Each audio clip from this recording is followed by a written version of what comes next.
broadcast, making sure we're live.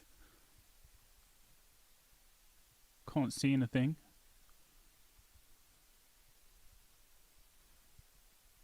If we're live... Oh, God. Oh.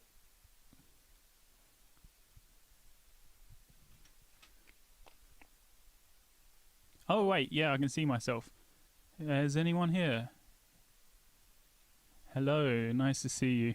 I'm going to be doing a live stream now, just going over all of the puzzles that happened in the ARG. I did promise that I was going to do this like a few weeks ago, but I had problems with my internet, so I couldn't do that. But so I'm just going to notify everyone on the Discord first.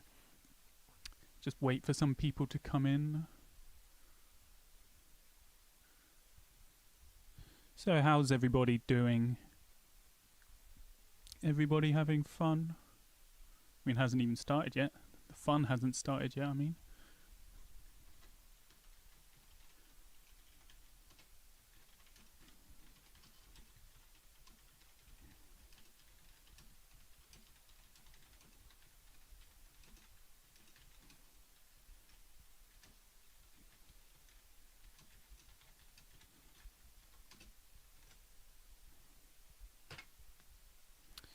Okay, should I post it on Twitter as well? I don't know, I don't really use Twitter. I know what, I'm going to post it on the other 2020VISION channel. Just make sure it's the right link I'm posting. 20VISION. Yep.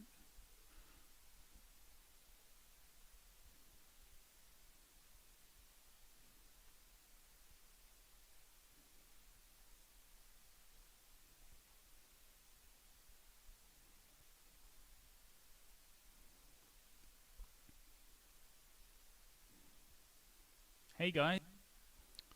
Cool. Sweet. We can get going then. Where are we? I'm just going to have a look at the comments first. Whoa, nice, lots of people. Hello.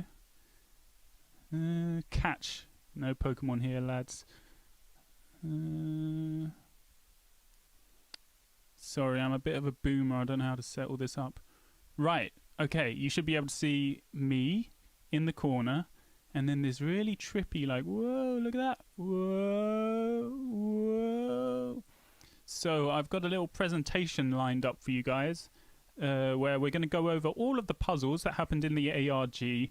If you weren't aware, there was an ARG. I think everyone is aware by now. ARG is an alternate reality game. It's basically like this role-playing mystery puzzle-solving game where I was like the puzzle master and I set loads of puzzles for everybody to solve, and there was a storyline they had to uncover, and it was all about, well, you're going to find out what it was all about. And let's start off with a nice fun video. Hey guys, trigger warning here. Look at this odd Discord I found. If you type out "when will I die," they will respond with a date in which you will be announced to die. This account is not a joke. This account is not a joke. Look, the owner is called 2020VISION. He has the role of father. That is probably meaning he is the owner of this cult. Nice. That was a video by one of our members called Fable, one of the loyal disciples. Could you all hear that video, by the way? Can everyone just let me know if you heard that video? Because I don't know if it's working. Oh, there's lots of Spanish in the 31. Who's this guy? Yep, you all heard it. Nice. Okay. Right, then let's continue on with the presentation then. Pink Eye. The puzzles. Explained. So first, let's go over some of the basics, just so you get a grip on when I start using some fancy lingo, you know what I'm talking about. This is the kind of hierarchy of the cult. At the top, we've got father and mother. I'm father, also known as 2020VISION. Mother is also known as Busty Mama, that's her username. And she had an account called SCRTB earlier on, but we'll get to that later. We got high priests, these are like the admins. And then here we got the Templars and Paladins. These are the moderators. So these people are in charge of like weeding out all of the spammers and the trolls. And then we got the groupies here. The groupies are the sort of more dedicated ones. Those are like an insular little group of fans. Then we got eye rolls, who are in charge of the loyalists. These are the ones who are sort of more active in the group. And then we got disciples here. These are the ones that have just joined the group and pledged their eternal allegiance. So, pledging your eternal allegiance. When you join the Discord, so Discord is an app, piece of software, if you didn't know. It's like a sort of a chat room. And this is where everyone hangs out. People go in there and they type, "I pledge my eternal allegiance to the pink eye." And once they do that, you get a little message saying they have ascended. You know, look, oh, they've ascended. And then they get the role of disciple. So those are the disciples right here. The people who type this message into the chat. This is the machine. So back when I started the whole cult, I was live streaming this machine 24/7. You can see this little image here. It keeps changing into little funny shapes. You've got some numbers at the top here, a little star. And so at this point, I was live streaming this 24/7. Nobody knew what the machine was. It was one of the sort of first mysteries of the Discord and one of the things that became an integral part of the storyline. I'm not streaming it now. I've got it here, right? If you want to see it, look, check it out. There's the machine. It's actually made of cardboard. But yeah, I knocked it up out of some electronics that are hanging around my room because everyone was going on about like a time machine. They thought I had a time machine, so I thought I'd make a fun little machine and live stream it so people could speculate as to what was going on. Ascension. Ascension is the name of the bot that I've got on the Discord. So it responds to certain commands and stuff. You can see it saying, "Hail Father." And we got show me commands. So show me is sort of all of the commands that we have in the chat, in the Discord chat. They typically start with the word show me. So for example, if I go into the Discord, just type in show me your wisdom. Me your wisdom. And then it should come up with, yeah, a bit of wisdom. And we will be united, fall back again unto the mountains. What does the Lord have done for the Jews? Mysterious message there. These are all actually generated with an AI, some artificial intelligence. Very clever stuff. It's called GPT-2 is the AI I'm using. And so, yeah, you type in show me your wisdom, and that's what comes up. Now you can type show me my Pokédex, for example. And there we go. It shows me like all of the Pokemon that I've caught. Sometimes there are Pokemon that come up here. So you get the idea. When you type in a command, typically they start with the words show me, and some action will happen when you do that. I'm just going over all of the basics. You know, it's going to get more interesting after this. Sacrifice. So this is another command that you can do. You can type in sacrifice user. So let's sacrifice someone right here. Yeah. Wait.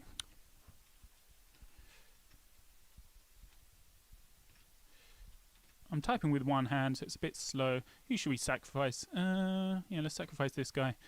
Boom. And then it goes 3, 2, 1, banned. And now that user is banned from the Discord. So that's how sacrifice works.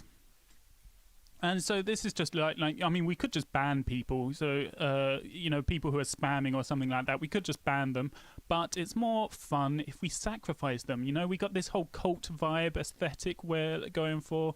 You know, we got to live up to it. Okay, so these puzzles will not be shown in the Discord in the order that they were solved in the Discord. And this is just because it wasn't so much like a linear progression of puzzles. It wasn't like, oh, solve this puzzle. Oh, now you solve this puzzle. It was like, solve this puzzle, and that will give you a clue to this puzzle, which will give you another clue to this puzzle. When you put these two puzzles together, that will help you solve that puzzle. It's like a big entangled web of puzzles. So I couldn't just list them all in a way that was easy to explain. So I've tried to put them in an order that kind of makes sense. But if you're watching this and you were there solving the puzzles at the time, and you say, hang on, that didn't take us so long to solve, or hang on, we didn't solve that one so quickly. That's why these aren't shown in the right order. Oh, an advert. Yeah, if you enjoyed the Discord, then you can always purchase a pink eye coin. These are handmade out of pewter. Look at that, nice, good quality coin. So yeah, if you were a part of the Discord, and because I'm making no money from this pretty much, so if you had fun in the Discord and you want to support like my endeavors in the future, purchase a nice coin. Yeah, I got a bunch of them. Look, nice little coins there. You can yeah, very cool. You can hang them on a necklace, or you can have a keychain. There'll be a link in the description if you want to buy one of them. Right, let's go. So here's the machine, and at one point a piece of paper appeared in front of the machine that said, "Show me your ass." Now, what a mysterious message. Why did this appear in front of the machine? This was the old machine, by the way. I didn't have any recordings of the old machine. That's what it used to look like, with loads more lights and wires and stuff. It looked really cool, but I needed some of the components for other projects I was working on, so I had to take it apart and then make the new machine, which is a bit more boring. If you remember, this is the new machine, so it's not quite as exciting, but I needed some of the components, so I had to take it apart. So, show me your ass. Why does it say that? Well, when people typed that into the chat, well, let's do it now. Actually, let's go into the chat. Show me your ass. Boom. And then this lovely picture of an ass appears on the screen.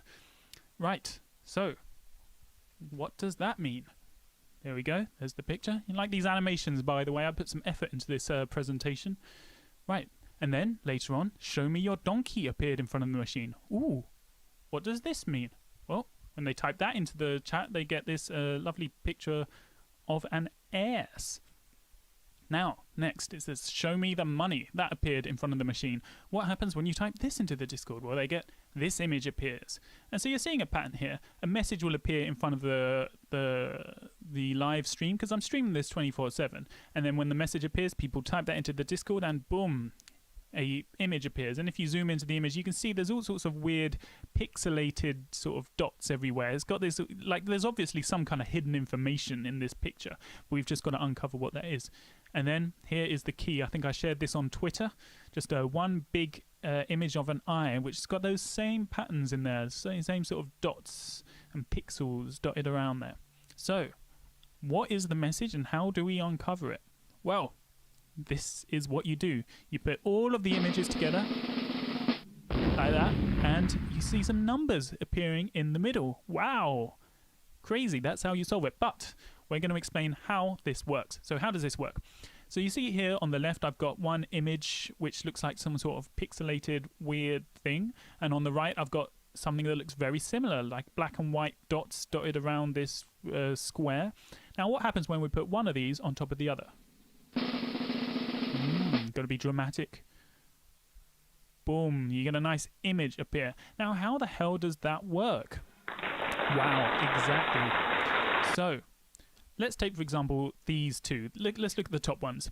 This one here on the left is exactly the same as this one on the right. Now, what happens when we put that one on top of that one? Nothing exciting. You just get exactly the same image. Boring. Oh, show me something more interesting. Well, now we come to number 2. This one on the left is exactly the opposite of the one on the right. You can see every black pixel on this one becomes a white pixel on this one, and every white pixel on this one becomes a black pixel on this one. Now what happens when we put this one on top of that one? Ah, it turns black. And you can see why this is. You know, if we put every black one on top of a white one, that becomes black. If we put a white one on top of a black one, we just see the black underneath the white. So when we put them on top of each other, they turn black. And so now it becomes sort of easy to imagine how if you had like a whole bunch of these kinds of effects going on, when we put them together, every area where these two images are the same just stays grey, just stays as these black and white dots, but every area where they're opposite each other becomes these black lines, and that's how you can show an image in there. Scroll down again. Whoa, we've been there. So that's how this happened. When you put all of those images together, it uncovers something. You know, I think we got some time. Let's demonstrate. So we can copy this image, put that into Photoshop like that. Let's get the donkey image, copy that into Photoshop. you'd need Photoshop or something, god damn it, similar. If you wanted to solve a lot of these puzzles, you needed to use Photoshop. There we go. Now let's set that transfer mode to multiply. There, now you can see the eye through there, and just move that into the corner. Boom, there you go. You can see those numbers. That's how that worked. Okay, that was the first puzzle. And that led you to this website. So you see that 78.141.193. That's actually a URL, or more precisely, it's a IP address. But if we visit that IP address, you go, oh, I can look at the comments. Oh my god, there's a lot of comments here. Is that just... yeah, okay, I think it was just updating them all for me. Damn, have we got moderators on here? Got any moderators? Do I need to ban people? I have no idea.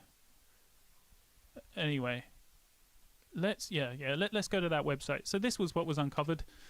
Ooh, a mysterious dot in the middle of the screen, and a plus sign here. So let's click the plus sign, and we get a menu like this: F for frequency, A for amplitude, phi, the Greek letter equivalent of P, for phase. You click that, and suddenly we get this circle that appears like that. Animated circle. Is there a secret hidden in this circle? Another message to uncover? Well, let's dig further. Let's change some of these numbers around so we can add another one. We've got this shape. Kind of looks like a four-leafed clover. Can you see that? It looks like a four-leaf clover shape. Very interesting. We can add another one. Like this. Yeah, now we got a very mysterious looking shape here. So what is going on here? Is there another puzzle? Is this another puzzle, or is this just some random website that I've led everyone to? Well, yeah, that's just a video. Yeah, so in order to uncover this one, we have to look in the cooking channel. So there was a cooking channel, which we've now archived. It's not there anymore, but there used to be a cooking channel, and people discovered that if you go into the cooking channel, and up here it says, show me your recipes, you see. And so people thought, what if we type that into the chat? So you type in, show me your recipes. Or is it show me your recipe? Yeah, okay, show me your recipe. And it comes up with this: plantain minus 2.47, fried dumpling 2, Amstel light 9.67. Type that again. Show me your recipe. Oh, what are all these recipes? What does this mean? Well, the smart ones among you will notice. So here's an example of some of the recipes. Fruit salad 28, pecan, or is it pecan? I don't know. 1.98, artichoke 0.46. We go to the bottom. We got some weird ones: prawn crackers, aluminium oxide, fairy dust. Well, if you look closely at all of these ingredients, you should see that one of them always starts with an F, one of them always starts with a P, and one always starts with an A. If here we got one that starts with a P, one that starts with an F, one that always starts with an A. P, A, F again. And that matches up with what we've got on the website. We've got F for frequency, A for amplitude, phi for phase, which is the Greek equivalent of P. Right. So what happens when we put all of those recipes, so all of these values, 28, 1.98, 0.46, into the website that I showed you before? You get this. So rather than making funny like circle shapes, it starts writing out a word. And this word is kairos, K-A-I-R-O-S. Very cool. And how does that work? Well, first I'm going to show you this. So imagine a circle, and on the edge of that circle is another circle that's rotating, and this circle is rotating around at a constant speed, and on the edge of that circle we've got like a pencil that's drawing the shape. So you can see how this is working. It's kind of like a spirograph, right? And it's drawing a sort of four-leaf clover shape like we saw before. That's how this website works. So now imagine if we put another circle on the end of that circle. All of these circles are rotating at a constant speed. You know, they're not slowing up or slowing down. And we get this shape, you know. So it's 3 circles, each of them attached to the previous one, each one rotating at a constant speed. And the last one is drawing a line. And we get that shape, which is exactly the same, if you'll notice, as this shape on the website. See that? So that's what's going on here. When we add these, we're actually creating circles, and these circles are on top of each other, drawing more circles. And what's interesting about this, and this is interesting, I know my voice might not be demonstrating exactly how interesting this is, but this is fascinating.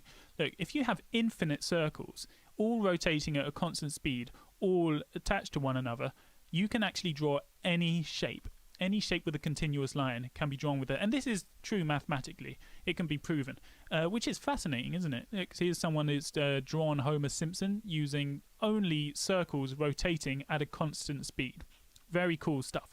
So that's how this works. When you put, I had to figure out, I mean, the maths is pretty complicated, but I had to figure out exactly the numbers that you would have to put in for this to start writing the word kairos. You know, that took me ages, let me tell you. I mean, look at all this maths. This is the kind of maths we're talking about. To be honest, I don't understand this very much. I just sort of like blindly put that into the software, but there you go. And it can be used to analyze audio. This is called the Fourier series. It's really interesting stuff. Look it up if you want. It can be used to analyze audio frequencies. So I think people use it like when analyzing dolphin calls and stuff like that. And you can even use it, I think they use it in cosmology to look at the composition of the atmospheres of distant planets and stars and that kind of thing. They can see what elements they are made of just by using spectrography, whatever. Yeah, it's a difficult word. Anyway, that's the second puzzle. Yeah, we're just racing through these, aren't we? I'm gonna have a look at the chat again, see what people are doing. Oh, people seem to be having fun. Are there any mods here, by the way? Any mods? I did assign some mods, but I don't think anyone's here. So I mean, if we get anyone saying the N word or something, spectrography, yeah, that's the one. Thank you very much. Okay, right now to the next puzzle. Yep, done that. Boom, boom, boom. Okay, so the website. Right. So you saw this website we had before, right? But this is just sort of, there's an extra root on the end. If we get rid of that bit on the end, it leads us to this. So this is the home page of that website, and you see it's got a username and password field. Well, what is this username and password? Well, we might guess that the username is Kairos, as the last puzzle told us, but what's the password? Oh, it's just, well, you try to enter, we got no password, and it won't let us enter. So what's going on here? Well, maybe the next puzzle will show us what the password is. So puzzle 3, show me your memes. So this is like, if you go into the memes channel here, which we've archived as well, go into memes and we type in show me your memes. We get a meme appears. Very surreal. I think the humor in this might go over some of your heads, but trust me, they are very funny. Show me your memes. And there's like 5,000 of them, and they just sort of loop over, and they've just got these mysterious words at the top and the bottom. You know, this is what you can expect from the pink eye cult. You can expect some quality memes. There you go. Here's an example of some of these memes. Just very mysterious. What is going on? There's clearly some kind of puzzle hidden in these hilarious memes. So here's a nice little cross-section of memes. And if you look, they all seem to be made of random letters. You see, every single letter is random. This one says Expequagusavapi Ziquogod. Right. But if you're smart, you might realize, take a sip of tea there, you might realize that each meme contains 15 letters. So, you know, this has 15 letters, 4 at the top and presumably 11 at the bottom. You know, this one the same, 15 letters in total. So, if you're smart, you might think, maybe each meme is trying to say the same word. One word is being represented by all of these memes. But how do you find that word when every single letter is random? Well, if you pay attention to the letters, you'll see that the first one of each one, this one's a P, a Z, N, Q, K, K, Y. It's random every time, but it will never be an L. No matter how many memes you look at, the first letter is never an L, but it will be every other letter of the alphabet. Like, you'll get one that begins with a Z, you'll get one that begins with a K, but you'll never get one that begins with an L. Same with the second letter. It can be any letter of the alphabet, but it will never be an A. See, we've got an L, an N, a C, a Y, a C, a Q. The second letter of each of these means is never an A. The third letter is never an S. It can be any letter of the alphabet, but never an S. So if you just take enough of these means and analyze them, and you check at which letter never comes up at every position, you'll end up with this.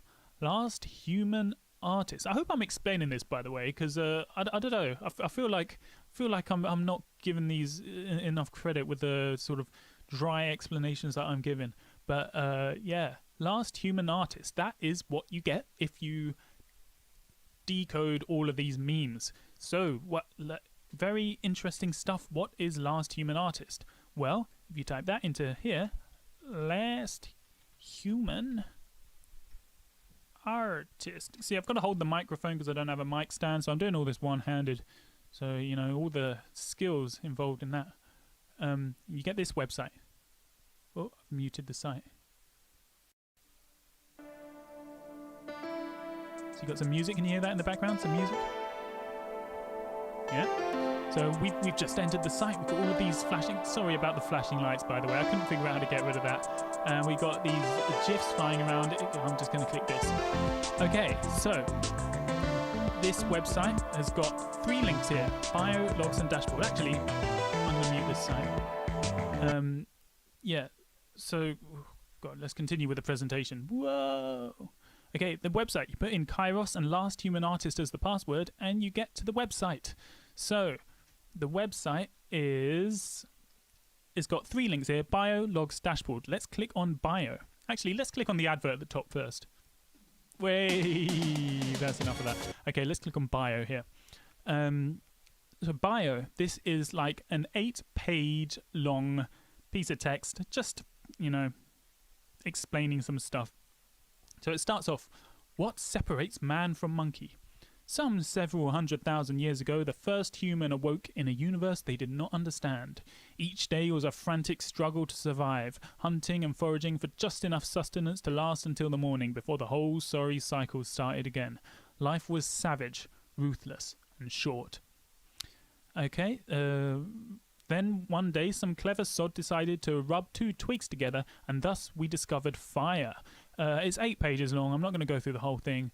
But maybe there'll be something fun here. Maybe let's go to the end. Oh yeah, so right at the end. Oh, Pink Eye, oh wise one, what is your solution to all of this? Like every other stumbling block, this has a predictable solution. Revolution. I have created a machine, the first of its kind, which gives me the unique ability to fix everything. Imagine it, an end to war and suffering, a cure to the human condition. You have already seen a small example of the power of my machine, but you have seen nothing yet. In the wrong hands, it could cause harm to extents that are unimaginable even to me, but in the right hands, it is the spark to the next ultimate revolution, the time revolution. We will displace our mortal selves and fix the curse of mankind. So I'm talking about this weird machine, which is presumably the one that I've been live streaming, and how I will use this to transform humanity and move us to the next point in our evolution. Very interesting stuff. Now let's click on logs here. And logs is basically like a blog. It goes from 2015 all the way to 2017, and it's got several months here. So you can go to 2015 September. First log is: what did I want to be when I was a kid? Astronaut? Fireman? So many dreams. Which one would I ever achieve? I can think of a million mistakes I made in the past if I could only turn back the clock. What possibilities? And there's loads of these. These took me ages to write, but let's have a look for some storyline going on. Yeah, okay. So 2015 November the 14th. Black showed me her new lab today. I'm looking forward to working with her again. She's got a lot of tools that will definitely come in handy. I'm glad I know her. So we've introduced a new character. This character is called Black, and presumably we are working together on this machine in her lab. And she's an old friend, and yeah, so we are making this machine together. And it goes all the way through 2016, 2017, January to June. Let's see the last logs. Okay, so 2017, June the 11th. I've locked the basement door. I'm not letting Black or anyone else in there until we have come to an agreement on what to do. Black wants to publish. I will not allow that. I have some ideas of what I would do with a machine like this, but if I can't get Black on board, she will have to go. June the 12th. It is unfortunate. Black will not cooperate. I will continue without her. And the 15th of June. Today is a great day for mankind. So 15th of June 2017 was actually the date I uploaded the first video onto the 2020 Vision channel, the Eyes Open video. So it all ties around. And so there is a storyline going on here in the logs. Very interesting. We've also got the dashboard. So here we got a dashboard. We've got some numbers that update every second. Look, you can see like some graphs. What's going on here? Submit your top secret 256-bit key to access the control panel. Well, what is this key? Let's try something random. Is that going to work? Nope, that didn't work. Let's try something else. Nope, invalid key. Let's try something else. Let's go. Ah, invalid key. So, but once we've tried that 3 times, we get a new link that appears. Forgotten your top secret key. Click that. I do love this, by the way. When I came up with this idea, I was like, oh, that's great. So, and then it comes up with 3 security questions. What was your nickname as a child? Where were you when George Michael died? What was the first album you ever bought? And so, presumably, once we enter the correct answers into these 3 questions and click submit, it will let us into the control panel, but we don't know the answers to these questions. So that's all useless right now. Let's continue with the presentation. Right, so here's the storyline so far that we got from the logs and the bio. So like now you can see the sort of story is opening up. They've got access to this website. On the website, they've found all of these logs and this bio and like this secret control panel. Now the storyline is really starting to open up. So the storyline so far, Pink, so I refer to myself as Pink, and my colleague, Black, have been secretly developing a time machine. I start to mistrust Black and decide to steal the machine from her lab and continue working without her. I use the time machine to make predictions of celebrity deaths in an attempt to test it. So that's the storyline so far. Very intriguing. We've also got the control panel. I've shown you that. Okay. Puzzle 4, web page not available. So what I would do occasionally in this Discord, if we go to Secret Wisdom, where is that? I do get lost here. There's so many channels. So if we go right to the start, every now and then I would just release like a PDF or something like that. You know, let's click on one of these PDFs, and typically, yeah, typically they'd just be like, you know, bit of science, you know, stuff like that. So something that's been interesting me in the time. And one day I just released I just said, disciples, something you might find illuminating, and a link. Click on the link. Oh dear. Father seems to have given us a link that is not available. Web page not available. What's going on here? However, if you are inquisitive, you'll notice that when you click on this button, like says changing your proxy settings, click on that and it takes you to a little article about the artist Piet Mondrian. I believe he's a Dutch artist, and yeah, he does paintings that look like this typically. And so it's just a little article about the man and his style of painting and how he got to enjoy that style of painting. Very strange. Why am I just sending this this article of a Dutch artist just hidden in nowhere? Well, you will notice that this game here, the dinosaur game, isn't the official dinosaur game. It looks very similar, but let's play it for a second. If I can unmute this site. Yeah, let's play it for a second. See, it plays exactly like the dinosaur game. And by the way, it took me ages to get the physics of this to match up accurately with the dinosaur game. I think it's pretty accurate. When I was looking online for like other people who had tried to replicate this game, no one came close to making it similar to the official one. So I have inadvertently created the most accurate dinosaur sort of replica, I believe. I mean, you might have seen another one, but here you go. It's just a dinosaur game. But you'll notice that there's only 2 types of cactus. There's these small ones here and these big ones. There's a small one like that, and then a big group. So you've got small, big, small, small, small, big, space, small, space, big, small, big, space, small, big, big, big, small, big, small. What is this?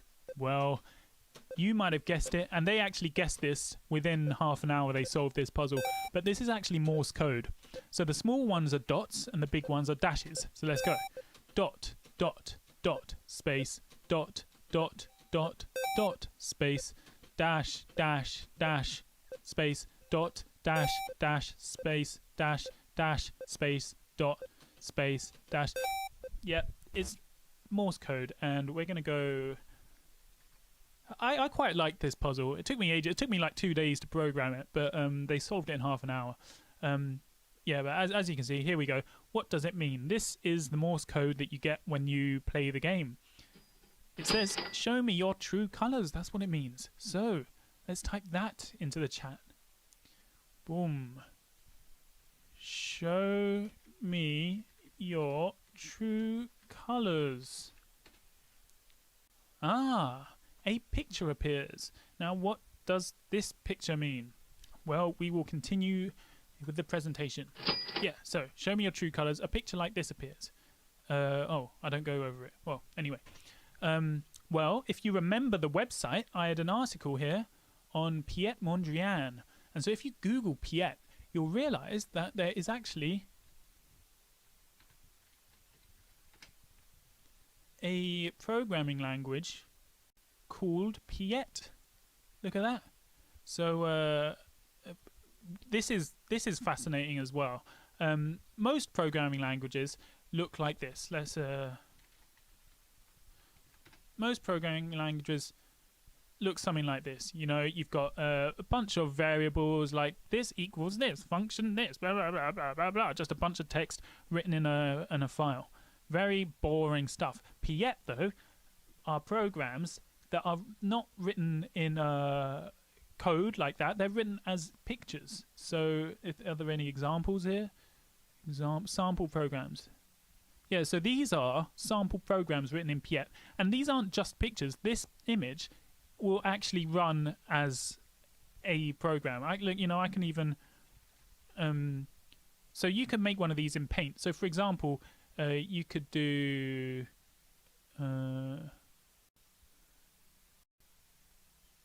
wait, why is that not working? Yeah, so like, whoa, like this could be a valid Piet program. Obviously this isn't, but you get the idea. Just drawing shapes and colors like this, the way that Piet works is this could be interpreted as a valid program, and you could run this in the same way that you could write a piece of JavaScript code and it be interpreted by the JavaScript interpreter. Piet looks at the pixels of an image and will run instructions based on that. It's really fascinating stuff. It took me a couple of days to learn how to write program in it, but once I did, I created this. Show me your true colors. So, how do we run this? Let's save this image in... so I've got a folder here. I've already saved one, but let's save it as colors0.png. And so now we have to run a command prompt.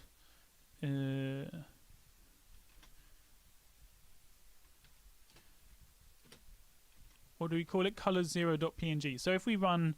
actually, I can make this text bigger, I think. It's nice big text. Oh, look at that. Huge. Like for old people.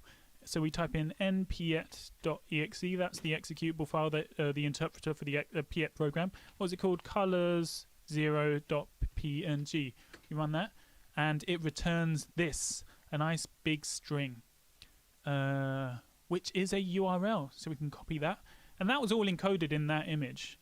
And I want to clarify, it's not that image was like a code, that image was encoding this. That image was a piece of software, and when you run that software through the Piet interpreter, it prints out this. There's a big difference. It's really fascinating stuff. Like, you could write a Piet program that like finds all the Fibonacci numbers or prime numbers or adds together two numbers.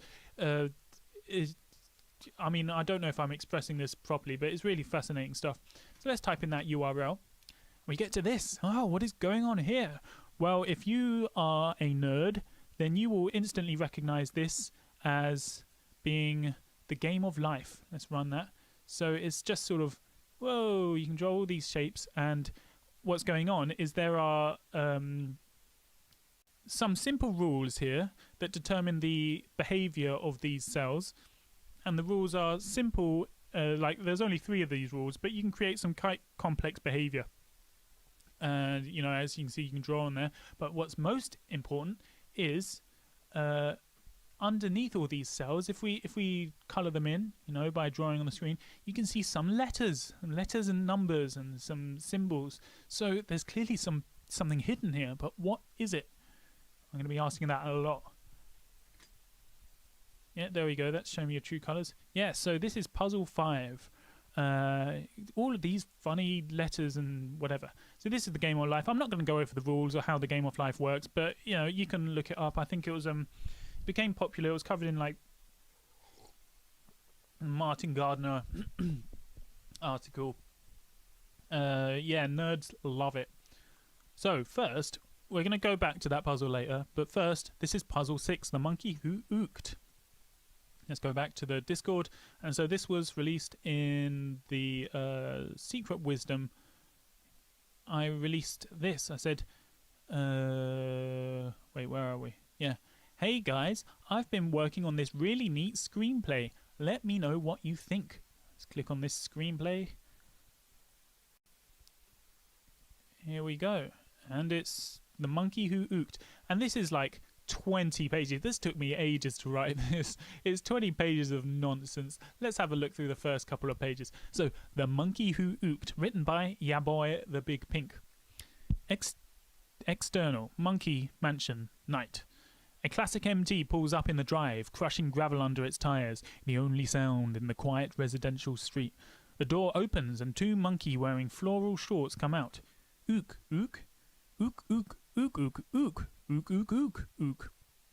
Zoom in. Mr. Monkey puts his hands down his pants and rubbages around for a bit before pulling out a big yellow banana. Ook, ook, ook, ook, ook, ook, ook, ook, ook, ook. Mr. Monkey hands the banana to his loving wife, Mrs. Monkey, and in unison they turn towards the big monkey mansion. Interior Monkey Mansion. A large grandfather clock is ticking loudly. The furniture creaks in an unnerving way. Mr. Monkey. Ook, ook. Ook, ook, ook, ook, ook, ook, ook, ook, ook. So you can see what's going on here. It's basically like this horror film screenplay, but all of the monkeys just say ook. So every single character, all of their dialogue is just ook, which I found funny. See, this is the thing about the cult. I'll release something like this, which, I mean, if you're into puzzles, you can try to solve this, you can try to find the secret meaning, but if you're not into puzzles, you still get a laugh, you know, it's still like a funny concept, a screenplay of just ooks. So what is all of this? Well, we're going to have to look at another programming language that's called ook. So I can type that in, go back to that later. Yeah, ook programming language. So, in the same way that, wait, what was it? Because we had JavaScript looks like this, you know, code, and you can imagine A plus B return. Ook looks like this. So this is a functional ook programming. You don't type in A plus B equals C, multiply this, blah, blah, blah. You type in ook, ook, ook, ook, ook, and you can see the question marks and full stops and exclamation marks. So depending on if you're putting a question mark or a full stop, it might mean you're adding something, or you're multiplying something, or you're making a loop or something like that. And the whole program will just be written in ooks. And this is a perfectly valid, and these kinds of programming languages are written as a joke. You know, they're just made by nerds who want to have a laugh. But you could program Minecraft in this thing, you know. It's fully, what do they call it, Turing complete. It's made to be on purpose as ridiculous as possible. So there we go, ook, a programming language. And you can see the similarity here. You can see like ook with full stops and exclamation marks and question marks. If you compile all of the ooks here into one file and then run it using the ook interpreter as though it were a piece of software, you will get the solution to the next puzzle. There we go. And this is the solution to the next puzzle. Show me your waifu, uwu. And we had a channel called manga, I think, something like that, or anime. And if you typed in "show me your waifu" into that channel, you'll get this, a image of presumably my waifu. Very funny. And what is going on here? So we got an image, a square image that is made up of a lot of black pixels and then some colored pixels underneath. But you know, clearly, I mean, this reminds us of that first puzzle with all the black and white dots, because you got all of these black pixels. Well, if we make this black and white, we remove all of the color, we get something like this. And if you measure the diameter and the height of this image, it's 80 pixels by 80 pixels, which, by a funny coincidence, is exactly the same diameter and height as this, 80 pixels by 80 pixels. So you might have figured out what you need to do.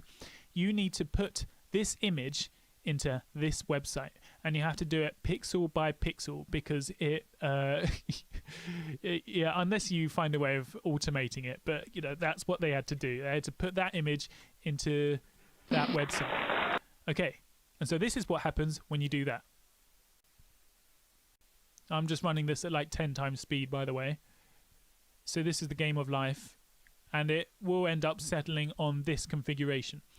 And underneath some of these squares, you can see letters. youtu.be/uqzt. It's a URL. There's a URL hidden underneath the final position of these dots that you get when you input that monkey, when you input that Donkey Kong. And this is that URL. So let's visit this URL. I'm going to have a look at the chat as well now. How can you know the death date of people? Okay, if anyone's asking how can you know the death date of people, I did a face reveal. You'll see the face reveal on this channel. I explained everything. It's all there. It's amazing the number of people that haven't got it yet. Okay, so let's visit that URL that we got. This is the URL. A hidden unlisted video on the channel, and it just looks like this, and there's clearly something hidden there. What is hidden in this puzzle? Well, the funny thing is they brute forced this, or they didn't brute force it, they solved this puzzle in a way that I didn't intend them to solve. So I'm not going to tell you right now how they solved it, but later on I'll tell you how they solved this and how they were intended to solve this. But you know, all you need to know for now is that when they did solve it, they reached this URL. So let's visit this URL. Copy that into here. And we get a puzzle, you know, and you can mix these up, and you know, I'm sure you've seen puzzles like these before. They're like little sliding tile puzzles. Yeah, a traditional puzzle, very mysterious. What are all of these dots doing? And the funny thing is, they also brute force this puzzle. So 2 puzzles in a row, which they managed to find the solution of before I intended them to find the solution. So it was at this point that I learned, okay, the next puzzles, I've got to design them in such a way that they can't be brute force. So this is like, I mean, this is a learning curve for me as well as for you, right? So I'm not going to explain how they solved this puzzle by basically trying every single combination. You know, they used a couple of shortcuts to get rid of combinations that they knew weren't possible. But after they tried every single combination and ended up finding a QR code, and this was that QR code. And because they just tried every single combination, they didn't solve the puzzle in the way that I wanted them to, but they did solve the puzzle nonetheless. And this is where that QR code leads to this URL. I'm gonna click that in here. So it's just a strange disc that rotates, and there's a spelling mistake, a typo. Look, you can see A B C D E F G around the edge, TUVWXTZ. I put a T instead of a Y by mistake, and the reason I did that is because I rushed this. I had to make this website in a matter of minutes because I saw they were brute forcing the previous puzzles, and I was like, I haven't actually made, you know, the next puzzle to go at the end of this, and they're going to solve it before I need. So I had to make something really quickly. So this is what I made, and I had a spelling mistake. So there you go.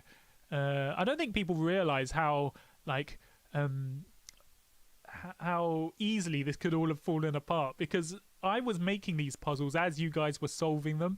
So if you solved puzzles faster than I was making them, you would reach the end of the line and there would be no puzzles left. You know, I was constantly on edge, just pumping out these puzzles as fast as possible, trying to make sure that I was making them faster than people were solving them, which was hard sometimes because some puzzles would take them like an hour to solve, and then other puzzles would take like 2 weeks to solve. So I really couldn't predict, because some of the puzzles I thought were really easy and they would take 2 weeks solving them, and then some of them I thought were really hard and they'd solve them in an hour. So very difficult to predict.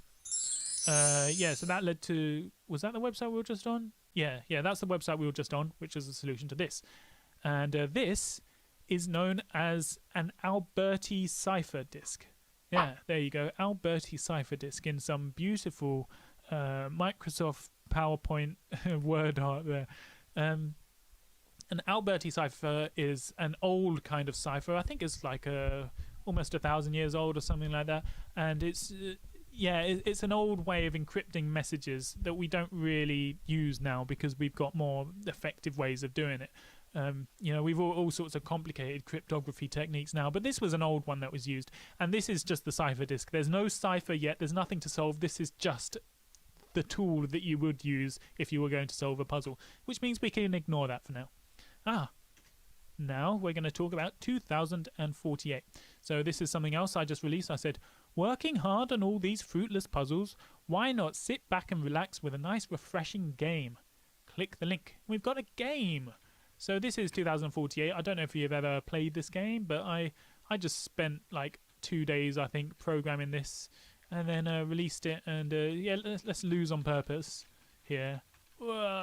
So the idea is you're supposed to so I can join this 4 and the 4 by pressing left, and they join together and create an 8, and that's the goal of the puzzle. I'm sure you've probably seen it before, but anyway, there we go. I've lost the game, and we've got high scores, so you can see all of these high scores. People have been playing this game and enjoying it. So if you want to beat Nut Milk up here, you've got to get higher than 3,946. I'm up here actually. Pink, there we go. I got 3,000 points exactly. So you can try and beat my high score. But anyway, this is just an ordinary game. I don't know why I'm putting in this presentation. It's got nothing to do with the puzzles. As I said here, working hard on these fruitless puzzles, and why not sit back with a nice refreshing game? It's just a game, just so you can play the game and forget about all of these puzzles. What's this one? Yeah, so if you get 2048, let's do that again. If you get 2048, you have fun animation and a little hook that plays, a little riff jingle. I thought I'd just show that to you because I thought it was funny. Okay, puzzle 9, another document. Well, so we're on the Discord, and I release this. I just release a link. What does this link go to? Let's click the link, and it goes to this website.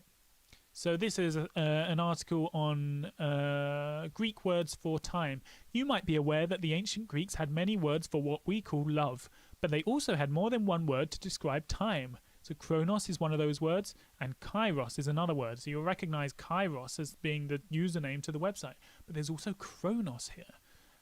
What is that suggesting? Anyway, this is just a little article about time and how we perceive it. But if we refresh the page, you'll notice that the background keeps changing. You see all these weird patterns in the background? We refresh the page and it changes every single time. So what are these puzzles? Well, the person who solved this actually solved this using programming. I was actually very impressed with the way that they solved it, but we're not going to solve it using programming today. We're going to solve it using Photoshop. So let's create a new Photoshop. Boom. So I'm just going to take screenshots of, I'm going to refresh this page, take a screenshot. Yeah, my Photoshop has this weird bug where it doesn't always copy. Yeah.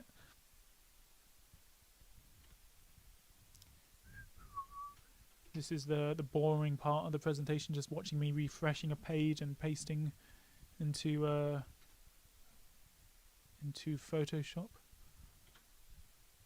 Doing all this one-handed, by the way, so all this effort that I put in for you guys, hope you appreciate it.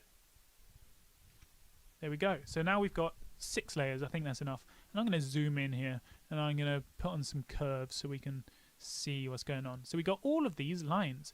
Now, what do these lines mean? I'm just going to turn off on and off some of these layers so you can see, look, these are all the different screenshots I took.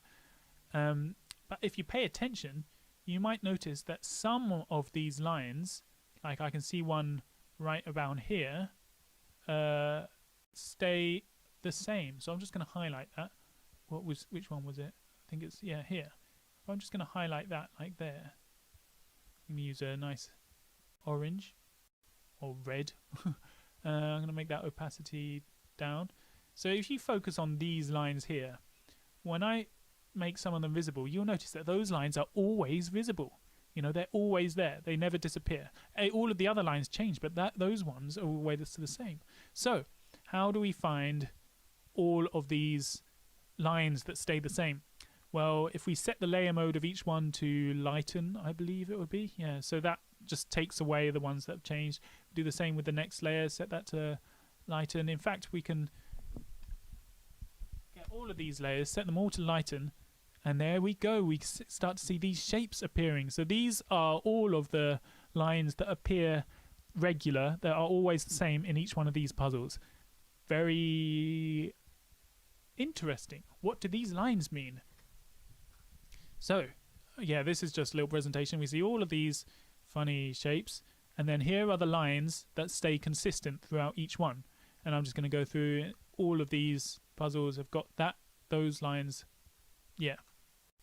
Puzzle 10. We're on the 10th puzzle already. So these are Cistercian numerals, which is like an ancient numbering system used by Cistercian monks, I believe. And they can be decoded using this graph here, this chart. So here are all of the numbers that we saw earlier, these lines. So let's look at this first one. What does that mean? Well, it's got this sort of right angle here. That is an 8. You see that here? This right angle on the right of the thing means 8. And it's got this right angle on the left as well. What does that mean? We go, it's a 7. See that? So this plus that, 78, is this number. Now what about this one? It's got this line here at the top. That's a 1. It's got this line at the bottom. No, let's look at this one. It's got that diagonal one on the left. That's a 40. And it's got this line at the bottom, which is 100. So it's 141. This number means 141. When we figure out all of these numbers, you get 78, 141, 193, 250, 109, 3006. So let's check this last one. Is this 3006? It's got this vertical line here. That's a 6. It's got this little tick at the bottom. That's 3000. Yeah, 3006. Very cool. And so this, actually, when you put all of them together, you get a URL. Let's look at that URL. Copy that into the website. And you get this, a mysterious shape. Let's copy this image into Photoshop, because it kind of looks like a galaxy, doesn't it? Some kind of swirly galaxy. What is this? Very strange. Well, we can see that it's twirled, and so the obvious thing would be to untwirl it. So we go to Filter, Distort, Twirl. So this is the Photoshop tool for twirling images. You can't resize this box. There are some parts of the Photoshop UI which are so outdated and like annoying. This box being one of them. Why can't I expand this? Why doesn't it just show the preview on this page? Why does it give me this tiny little box? I don't know, Photoshop. Sort your shit out. Okay, so let's untwirl this. I'm going to do a little dramatic whistle. I hope you don't mind.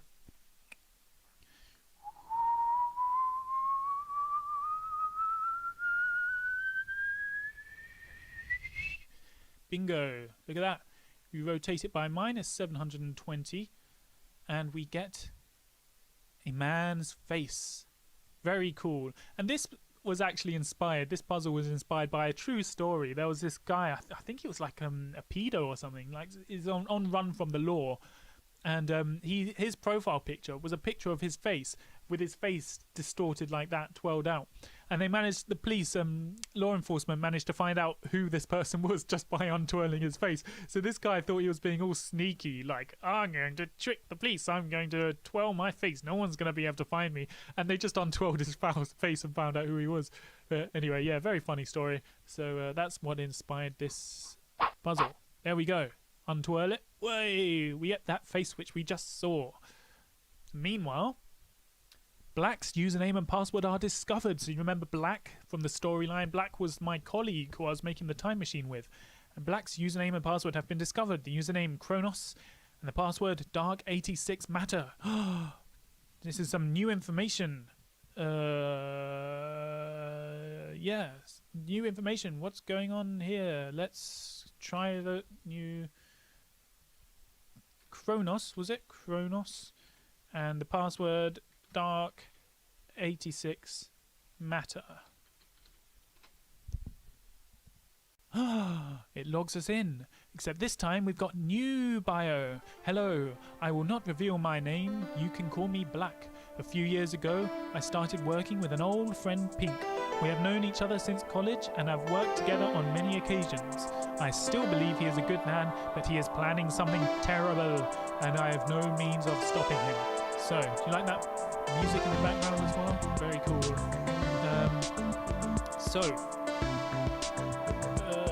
So we got this new login information for Black, and the username was Kronos, you know, as opposed to Kairos, like we explained, the Greek words for time.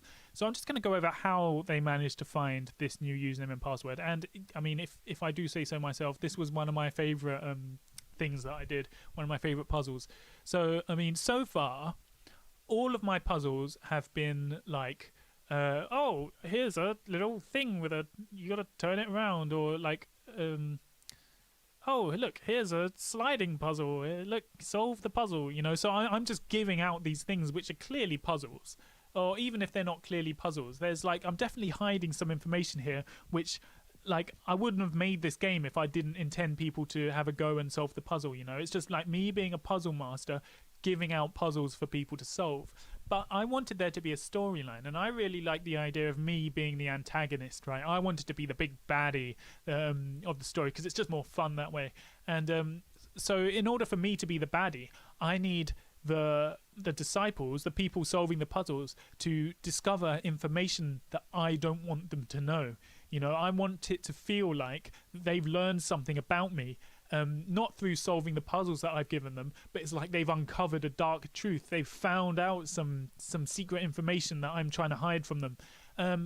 But I can't just set a puzzle like this. Like, if I set them this puzzle and then they solved it, and when they solved this puzzle, suddenly they got to learn a bunch of secrets about how I'm actually the baddie. Why would I ever give out a puzzle that would where the solution would incriminate me, you know? So I mean, all my puzzles have been like this. Just here's a puzzle, it's blatantly a puzzle, you've got to solve it. But I needed some puzzles that felt like they weren't puzzles. I needed some puzzles that felt like people were doing real hacking, like they were actually finding information that I didn't want them to know. And so this was the first one of those puzzles. And if you know anything about web design, then when we have something like this, like a page where you can click on a link. So let's click on June 2016. What's actually going on there is when I click this link, your computer is sending a message to my server. It's sending a request saying, hey, server, can you just get me back all of the logs on August 2016? And then my server will send back those logs. And then when your computer receives them, it prints them on the page. So that's what's going on. Every time you visit a website, whether it's Google, anything, you're contacting their server, and their server is sending you back data. And in the case of my website, this is the kind of request you're going to send. So I've got Postman here. I'm sending a request to my website, API/query. And here is the query. I've got a token, and the query is select star from logs. So this is an SQL query. And what this will do, select star from logs, means select all items from the table logs. So I'll send that. And there we go. Now we've got, do you remember this log? What did I want to be when I was a kid? Astronaut, fireman, so many dreams. Which one would I ever achieve? I can think of a million mistakes I made in the past. If I could only turn back the clock. What possibilities? So that was the first log that we read earlier. And we got this from my website by sending this command. And that's what this website is doing. So if you could track all the requests being sent out by your website, you would see it sending out requests similar to this. And this would be what it receives. And then it prints out on the screen.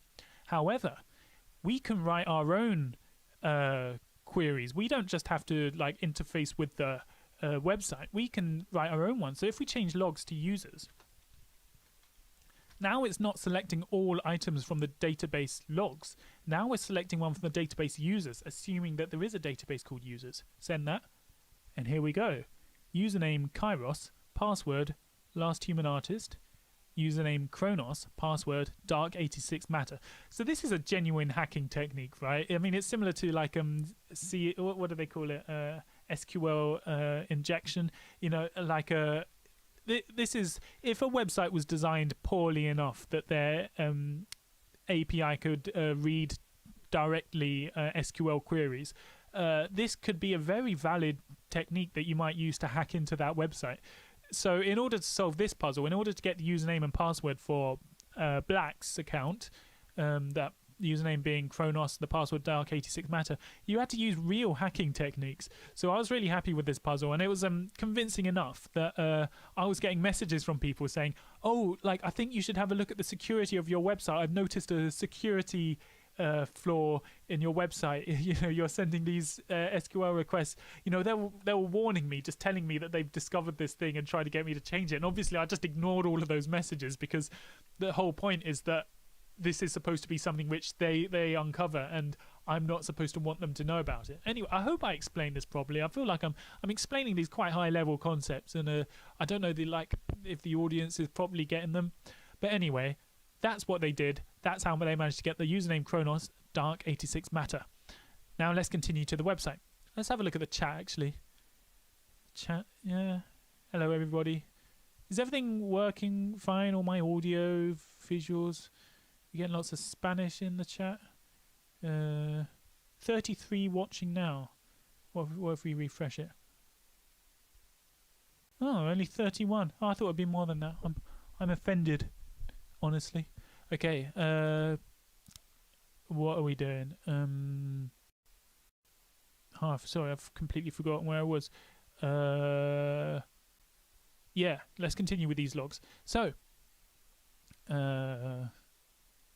let's do the bio first. We read the bio. So this is Black's bio. Black was the character who was my colleague who I was working with to create this machine, if you remember. We read that first paragraph already, didn't we? So let's go back to the end. It says, why do you think he is engaging you? She's talking about me here. Why do you think he is engaging you in all these puzzles and documents containing pictures of monkeys? He is slowly brainwashing you into his way of thinking, so that by the time he reveals his grand plan, you will all accept it with open arms. The puzzles will not end, and there will be no conclusion. All he is after is an army of submissive servants, and you are walking right into his trap. For some of you, it is already too late, but for others, there is still a chance to save yourselves and save humanity. Please, you must make it your mission from here on to destroy this machine and put a stop to this plan. Find a way to stop Pink and his plan before you wake up in your bed, a monkey in pajamas. So, wait, did I explain all this? Yeah. I'm sorry, I'm just skipping most of this, and I don't think I explained properly. This is going to sound insane. I believe he has gone insane, but Pink wants to return humanity to Monkey. I had noticed his obsession with monkeys. He talks about little else. On his desk, he does not have a photo of his family. He has a picture of Donkey Kong. He's banned from every zoo in the area because of what he does at the monkey enclosure. So, yes, we have accessed Black's account, and Black is explaining how I actually have this evil plan of returning everybody in the world to monkeys using our time machine. And I'm obsessed with monkeys. And at the end, she says, now she is saying, it is your duty to stop Pink from doing this. Stop solving all of his puzzles. He's just trying to distract you. You've got to turn off the machine. You've got to save the world. So now we've got an actual game plan. The storyline is starting. Yeah, so that was like a secret puzzle 12, because it wasn't supposed to look like a puzzle, but, it was a puzzle. Panic. Hysteria. So Midas was one of the high priests, one of the admins, and suddenly he turns against me after learning this new information. Disciples, it has come to my attention that Father has betrayed us. It turns out that all along he never loved or cared about us. All he cared about was Monkey. We must make it our mission now to bring down the pink eye and put an end to its plans. Type, I denounce the pink eye into the chat and join me where we will work together to foil Father's evil plan. So, I denounce 2020 Vision. They have gone too far and blah, blah, blah. So, yeah, he's just explaining everything. And then we get, like, members of the cult saying, help him stop Father. If we don't, we're turning to Monkey. And then we get, so these are the people who have turned against me. But we also have people who join my side. They're like, no, I'm standing with Father. These logs were revealed through illicit means. They possibly contain a fabricated account of the actual history of events. Do not allow these biased testimonials to sway your thinking. The truth can be found through Father and through Father only. All hail Father. So yeah, Guardian was always on my side. So now we've got a new command. Instead of typing I pledge my eternal allegiance to the pink eye in order to become a disciple, now people are typing I denounce the pink eye, and then they descend. We got a new bot, dissension. I denounce the pink eye. Everyone left, right and center is denouncing the pink eye and becoming a heretic. So now we've created Team Pink. So Team Pink is they're the people who are for me, who want to help me return the world to Monkey. And we've got Team Black. And if you type Team Pink, it shows like a little tally of everyone who's Team Pink and Team Black. And, it hovered around 50% for most of the time. So here's the original hierarchy, except now we've got heretics right here at the end. Heretics are the ones who typed I denounce the pink eye. And so this is where it gets a bit interesting. I've divided the cult into Team Pink and Team Black. Team Pink wants to solve the puzzles and they have full faith in me, Father. And Team Black have denounced me and they want to stop me and sabotage the mission. So, have I gone through this? The Black has been concerned with my sanity. Yeah, so this is what we got from reading Black's logs, right? Yeah, we've done that. Okay, so, all that interesting stuff aside, I released a new PDF called Anarchy. Let's find that. So, yeah, Anarchy.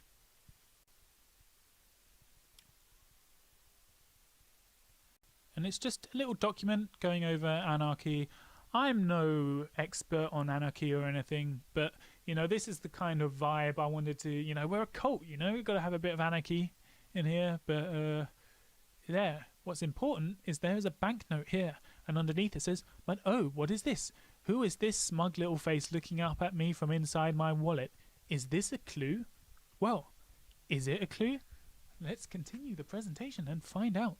There we go. Here's the, yep, there's the banknote right there. Anyway, remember this guy? This is the person that we uncovered when we unswirled the image. But who is it? Well, if you do a reverse image search on Google, you come up with this name, Francois Soudre. I hope I pronounced that right. So Jean-Francois Soudre, also known as Soudre, was a violinist, composer, and music teacher who invented a musical language called Sol Re Sol. A musical language called Sol Re Sol.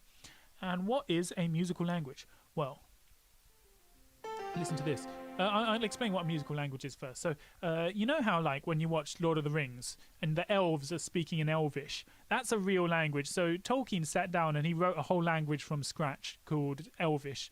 Well, people do this for fun nowadays. So you can create any language that you want. And this guy made a language where instead of saying words like I'm doing now with like vowels and consonants, you sing a tune. So you might just go ba da da da da da da da da da, and that would mean something, you know.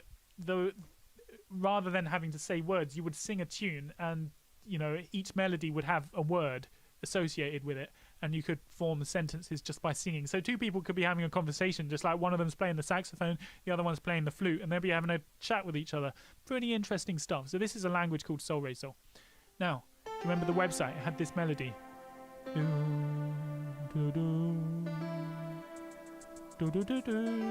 That was the music on the website. And here I've notated it. A, G, F, C, C, D. Obviously, Jean-Francois was French, so they don't do A, G, F, C. They would say La, Sol, Fa, Do, Do, Re, Re, Mi, Mi, So, Ti, La, Si, La. This is how you would say that melody. La, Sol, Fa, Do. And when you translate that using his musical language, it means show me your dance. So another show me command. And what happens when we type that into the chat? What are all these people doing in the chat, by the way? You should be watching the live stream, typing in the chat. There's more important things to do. Show me your love. What is this, by the way? Oh, that's pretty cool. This is doing some ASCII art there. Anyway, show me your love. And no, show me your love. That wasn't it. It was show me your dance. Yeah, show me your dance. There we go. And it gives you a link. So let's click on this link. And it's a game. So let's play the game, shall we? Oh, I've muted the site. Oh, no, what's going on? Unmute site. Start. Okay. This is just a game I made for fun. You can see it's got a little dancing monkey. It's like a DDR type game. I'm not very good at it, but you know, I did this animation, did the music, made the game. See how much effort I'm putting into all these puzzles. I'm doing all sorts of animations and music and games and everything. But you know, this is pretty addictive game. I'm never very good at this. But yeah, all this effort I'm putting into these puzzles, which means that you should go and buy a pink fine coin. Link in the description. Yeah, I'm not going to get very far with this. Anyway, where are we? Yeah, presentation. So that's Show Me Your Dance. You get that website when you do it. And what's this? Yeah. So the interesting thing about this is, here's 2048. If you remember 2048. Here's the dancing monkey game. Let's play this again. Actually, I'm just going to refresh that. Let's do level 1 here. And instead of putting the arrows in this screen, I'm going to do them in this screen. Like the music, by the way.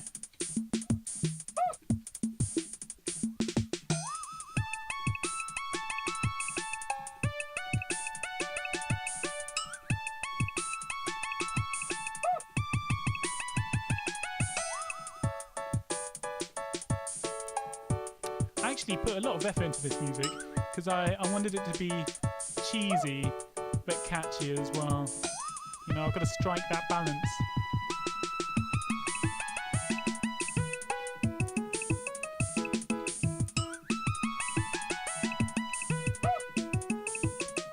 There we go. So I put all of those commands into here, and now a link appears. Once I do that, I click the link and it takes me to a little comic strip. So that was the puzzle. I thought it was a pretty fun puzzle. But anyway, so here we go. Comic strip. One day, Detective Ook woke from his nap and reached for his morning banana. But oh no, the banana has gone. This must be the work of the evil banana bandit. What is this? Perhaps in his haste, the sneaky thief forgot to wipe his paws on the doormat. He went to the park. he climbed a tree. And oh, he stopped for a nap. Aha, it was me. Very quaint. Look at this cute little fella there. Anyway, that was the solution to this puzzle. You had to go to the 2048 game and input those arrows into that. But what may interest you is that was actually supposed to be the intended solution path to this puzzle. You know, it was supposed to be like you play along here and you input those movements into this, and once you input them all, that's how you get to the final solution that you'd have once you input all of these things, you know, would be the finished QR code. It would rearrange them to be in the correct position, which I think is a better puzzle than the 2048 one, because you know, it's not like a secret link just appears. It's like once you do put all of those arrows in, you end up with a readable QR code. Yeah, I thought that was going to be better, but they brute forced it, so that's how the puzzle was intended to be solved. Anyway, let's continue. Yep, getting over that. Okay, so here is puzzle 16, this comic strip. So this is another thing, like all of these puzzles that I'm making, they're like games, or they're like a screenplay, or they're comic strips. You know, they're all the kind of thing which would, even if you're not interested in solving the puzzles, you're still getting a comic strip, you know, you're still getting a game. So you could be part of the Discord having all sorts of fun and you never even solve any of the puzzles, just because all the puzzles are designed to also be games or comic strips or something like that. So here's the comic strip which we just read, and meanwhile this is happening. I'll go back to the comic strips later, but I release another document. What a waste of champagne. And yeah, so what was the document I released again? A musical document. So yeah, here it is. So I just released this, and it's a website, and it just goes over some music theory, just like some interesting science and stuff behind music. I like writing these documents. Maybe I should do them again. Let me know if you think I should do more documents. But anyway, the important thing about this is you can play these notes. I don't know if you can hear that, but when you click them, you can hear them. And above it, it says, this document will be about the scales in Western music. First, let us consider the 7 notes of the major scale. Click on the notes, you can hear them play. See if you can play the lick. What is the lick? See if you can play the lick. That sounds like it's inviting us to play something. And if you are a jazz musician, or if you're interested in jazz, then you will know what the lick is. It's basically like this very old jazz meme, and jazz musicians are always playing the lick. Any like opportunity they get, they will just play the lick. And if you listen to jazz performances, very often you'll be hearing like a jazz solo, and then right in the middle they'll just play the lick. It's like it's just a meme that the jazz people do, you know, to make fun of each other and stuff. But I know you're all dying to hear what this lick sounds like, so this is what the lick sounds like. Don't know why that's not working. Yeah, so you type in the lick like that, and it says, show me your haiku. If you didn't hear that because it was quite quiet, it goes, ba-da-da-da-da-da-da. That's the lick. Show me your haiku. That's what it reveals. So let's type show me your haiku into the chat. What is this bot? If you're watching this bot, this is, I mean, I do like it. It's very cool. Is there a way we can make it smaller? Maybe make him a little bit smaller. It's taking up all of the chat, but I do like it. It's very cool. Show me your haiku.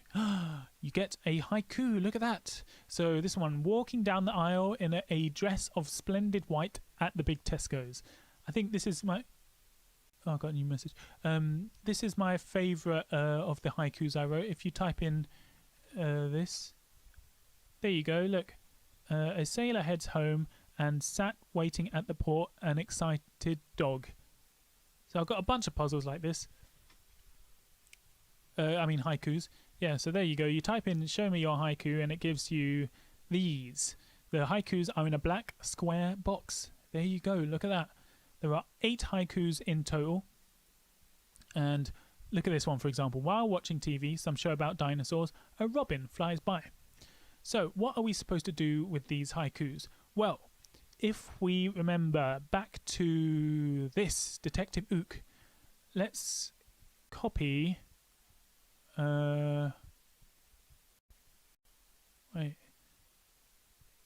Copy this image and paste it into Photoshop. Ah, how did that happen? Well, I just did I made a funny thing. So if you try to copy this, it just takes you to that. But don't worry, I saved them all earlier. So we can open these. There we go. Boom. Here we go. Here is that. Yeah, so I've saved that image earlier. But you'll notice it's not a complete image. If I make a new layer, you can actually see there's a transparent bit, so we can see what's underneath. So if I grab this image, for example, look, you can see through that layer onto the layer below it. Oh, there's a transparent section on that layer. What is this? What does that mean? Well, if we take one of the haikus, I can't remember which one that would be. So we'll take this haiku, for example.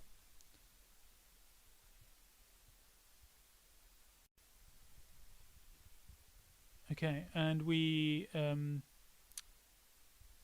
you have to, because I can't remember the.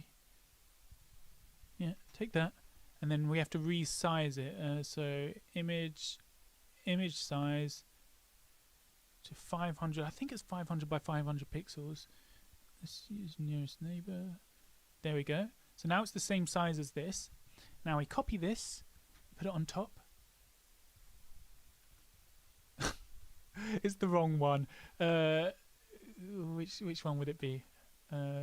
Sorry, it was all like trial and error. They had to figure out which one went on top of which haiku.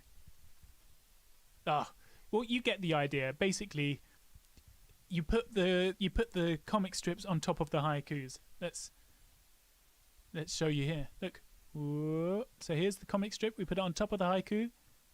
Boom. Show. It says show underneath the transparent section. So then we get the next haiku and put the next comic strip on top of that. Me. Show me. We get another one. Show me a. The next comic strip, next haiku. Glass. Show me a glass of your finest port. This was one of my favorite puzzles, actually. I quite enjoyed this one, just because it combines, two, you got comic strips and haikus, and you just, I like this one because it doesn't require any technical knowledge either. Anyone could solve this one. Show me a glass of your finest port. And so let's type that into the chat, and you get show me a glass of your finest port. Boom, there we go. Look at that. And what is this? This is, well, we're going to find out later. But for now, puzzle 18, Filthy Gold. So I released another document and it had a picture there. So let's find that document. Secret Wisdom. So, oh yeah, Filthy Gold, another PDF. And in this PDF, yes, right at the top, we've got another banknote. So now we've got 2 banknotes. What is this? 2 banknotes from 2 different documents. So I'm going to copy this one, make a new into Photoshop. Boom. Copy that one. Wait, which one did I just copy? I can't remember. Wait, is that exactly the same? So if I copy this one, I think, yeah, they're slightly different. Well, you can't see the difference. That's the thing. They look like they're exactly the same. When I turn one of them, and I turn the layer on and off, you can't see anything. However, in Photoshop, you can set the top layer to difference, and what that does is it just highlights the difference between these 2 images. And the reason it just turned black is because they're pretty much identical. but there is some hidden differences there. What you have to do is you have to turn up this. You have to go like, ooh, and you can see those differences come out. And here it says, show me my reflection. Ah, another puzzle. Show me my reflection. Let's type that into the chat. Show me my reflection. And we get a link. Click the link. It's a poem. A poem. I'm actually going to read this poem for all of you now because I enjoyed making it, and I think it's not bad. So I'm going to read it as a nice break. You know, we've been talking about puzzles for too long. Let's have a nice poem. The murk of night is only slight. The moon is bright and lonely. An arc of light through trees it peeks and weaves a path through window glass to tickle me on restless cheeks. Something whispers, show me. A little pry of sleepy eyes reveals a sky quite creepy. As clouds skim by the nightly scape, I rise and walk towards the cool and judge the scene beyond the drapes. The clouds have parted neatly, and in the blue and horrid gloom an eye with hue so florid reflects back through the window pane, tinted pink from lack of winks, now wettish from the strain. I ask the eye, when will I die? My shallow words came beaten, slurred, my pleas unspurred by reason. It felt absurd to hear the fear escape my lips and noiseless drift into the mist and disappear. Louder I cry, when will I die? But as I wait like fisher's bait held in a state of jitters, my hope deflates when soon it proves that no reply will leave the eye, and with a sigh my fear remains unmoved. The days go by, when will I die? And every night this vicious sprite returns despite my wishes, and still my frightened childish thirst compels I pry into the eye once more with 4 unanswered words. Still no reply, when will I die? As years roll past unduly fast, my beard surpassed unruly. I've wrinkled arse cheeks, nobbled knees, yet still I care, and still it stares, and still I query with a wheeze. When will I die? When will I die? And in that beat our eyesight meets as eve retreats to twilight. Then with a yeet the eye lifts high and finally replies to me in rhyming lines these verses wise. Now listen here, you little shit, I'm sick of all your queries, but now at last I might submit now that you're old and weary. You died that first night years ago, the moon shone bright and lonely, and asked the question that you know is for the foolish only. You died when you spent all your youth on premature inquiries in dedication to the truth, the date of your expiry. And what did you think you would learn from any answer I should give? The truth is that you've missed your turn. The truth is that you've never lived. So this is a poem about, like, because I basically got so many people asking me, because this was before I implemented when will I die in the, so if you see, oh look, it's me, submissive and breedable. What's that mean? Yeah, if we type in when will I die, you get the date of your death. But this poem, I wrote this poem before I implemented this because I was getting so many people coming up into the like messaging me saying, hey, when will I die? When will I die? So many people coming into the chat, when will I die? And it just sort of like boggled my mind, because why on earth would you, like, there's this person supposedly who can tell when people are going to die. Why would you ask that person when you're going to die? Do you really want to know? I mean, I don't think I'd want to know, you know? I mean, and the fact that so many people are asking me just shows me that people have got the wrong priorities. Because, like, what's the point in knowing the date that you're going to die? Everyone's going to die at some point, you know? Why is everyone so desperate to know when will I die? And so that's what this poem's about, these people thinking that they want to know when they're going to die. But... yeah, the fact that they're asking this question means that they aren't truly valuing the life that they're living in the first place. Anyway, that's the poem. There is a secret message hidden in this poem. Have we got to that point yet in the... Let's continue with the presentation. So, show me my reflection. We saw that. Here's the poem. Yeah. So, how do we solve this puzzle? Well, I'm gonna open... VS Code.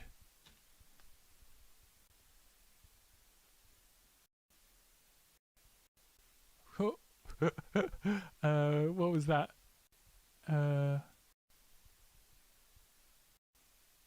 Oh my god, where is it? VS Code. Right. File, new file. Oh god, what is this?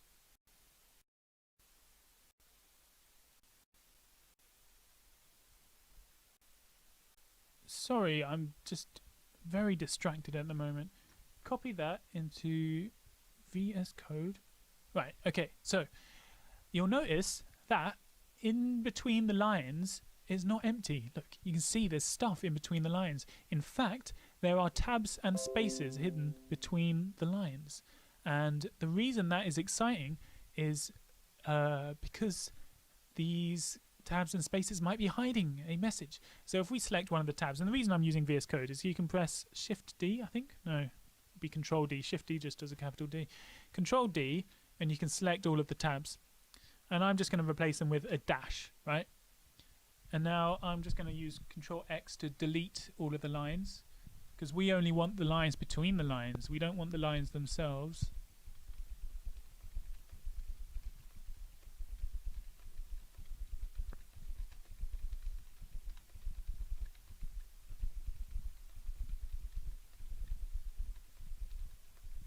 Right, so now we've got the lines between the lines, and we've turned all the tabs into dashes. Now let's turn all the spaces into dots. And you can see where I'm going with this. We have created a Morse code message. Whoa! Blimey. Copy that Morse code message into Morse code translator. Paste that in there, and we get this, a URL. So that's what was going on here. We have a beautiful poem, and in between the lines are tabs and spaces. We turn the tabs into dashes, turn the spaces into dots, and we get Morse code, which leads us to this URL. Let's continue on with this presentation. Yeah, okay. Yeah, this URL. Hello, my children. You really are a clever bunch of puzzle solvers, aren't you? I'm very proud. I suppose you're expecting another puzzle to sink your teeth into. Well, why don't you have a crack at getting into this website? It would help a lot with my work, and Father would be very grateful. What is this website? Let's click it. And it takes us to Forbidden. You do not have permission to access anything on this server. This is sso.sandia.gov. This is an actual government nuclear research facility that I found the website of, the website portal that people that work there use to get on there, and obviously you need permission to access this server. This is a government nuclear facility, so I'm basically in this thing, I'm telling people to hack into a very dangerous website. This is very illegal stuff, and the reason I did this was as a joke. I thought if I do something that looks really serious, like, people are going to come to this and think, oh my god, is Father telling us to hack into a government website? This is getting pretty real now. I just wanted to up the ante a little bit, so it was a bit of a joke on my end, and I ended up taking this part out because I thought people might take it seriously, and I didn't want to be responsible for that. But yeah, that's where this website leads. However, that isn't the real puzzle. I don't actually want you to hack into a nuclear research facility. I want you to click on here. So it says another puzzle. Click on another puzzle there, and it takes you to another puzzle. So that's the real puzzle.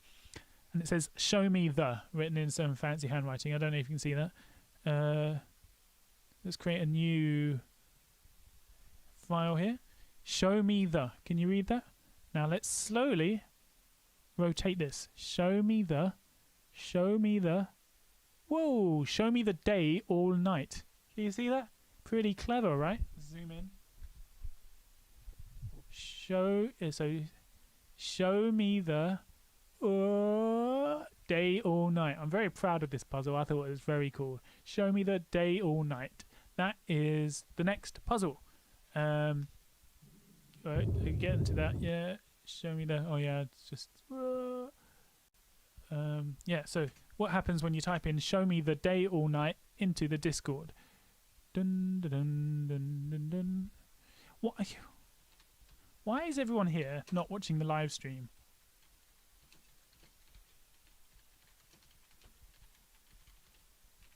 Okay, so let's type in show me the day all night, like that, and it takes you to another link. Let's click on this link and it's ooh.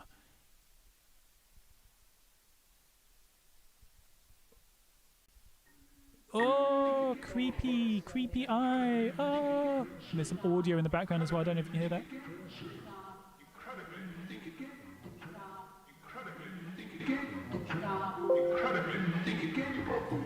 So this is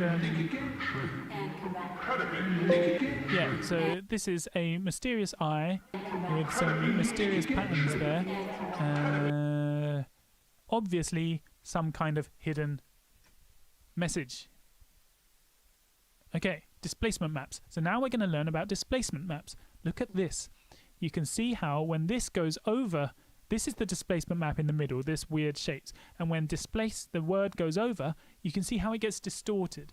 And that's because of a displacement map. So a displacement map, what it does is the color of the pixel of each of these pixels determines how to warp whatever's underneath it. So because these parts are green, it means we're pushing these pixels upwards. Because this part is red, it means we're pushing these pixels downwards. I don't know, maybe if I can type displacement map into Google, might have a better explanation, because I find this difficult to explain. And they're used a lot in 3D as well, but in compositing and like Photoshop and stuff. Yeah, oh god. No, that's not really helping. So how green a pixel is shows how high upwards to push it, for example. And you see here there's not much green at all, and so that means we're pushing the pixels downwards. And see how there's red? The red means push the pixel to the left, and because there's no red here, it means push the pixels to the right. And the whole effect of that, this displacement map, means that it looks like the image is bulging at this place. But this isn't the only way to use displacement maps. So for example, if I use his shirt as a displacement map, I can do things like this. I can put something on his shirt and it warps. You can see how the text is warping to go with the shape of his shirt, because I'm using his shirt as the displacement map. So this is typically how you would use displacement maps in like graphic design and stuff like that. You would have a t-shirt and you can put an image on it using displacement maps. Anyway, remember this? This was show me a glass of your finest port, and this is actually a displacement map. If you look at all of the pixels, the values of the pixels are chosen very specifically to distort the image underneath it. And I'll show you what I mean. Look. So this is the video that we're watching. If we apply the displacement map to it, it rearranges all of the pixels, and you end up with this. A secret message. I hope I'm explaining this properly. This was actually very tricky to make. So for example, if this pixel has got like a bit of green in it and a bit of red in it, that would mean that whatever's underneath this pixel would get shifted to the right depending on how much green is in the pixel, and it'll be shifted upwards depending on how much red is in the pixel by a maximum of 2 to the 7, which is why I've got 2 to the 7 written in blue in the middle. And also I had it so that some of these pixels will flip over, you know, so the pixels at the top are a slightly different shade to the pixels at the bottom, which means it flips over the image in it. Sometimes they rotate them, sometimes it flips them horizontally. And yeah, so this, all of the very value of color in these pixels are chosen very specifically to rearrange the pixels in this video, so that once you rearrange them, this funky shape in the middle becomes words.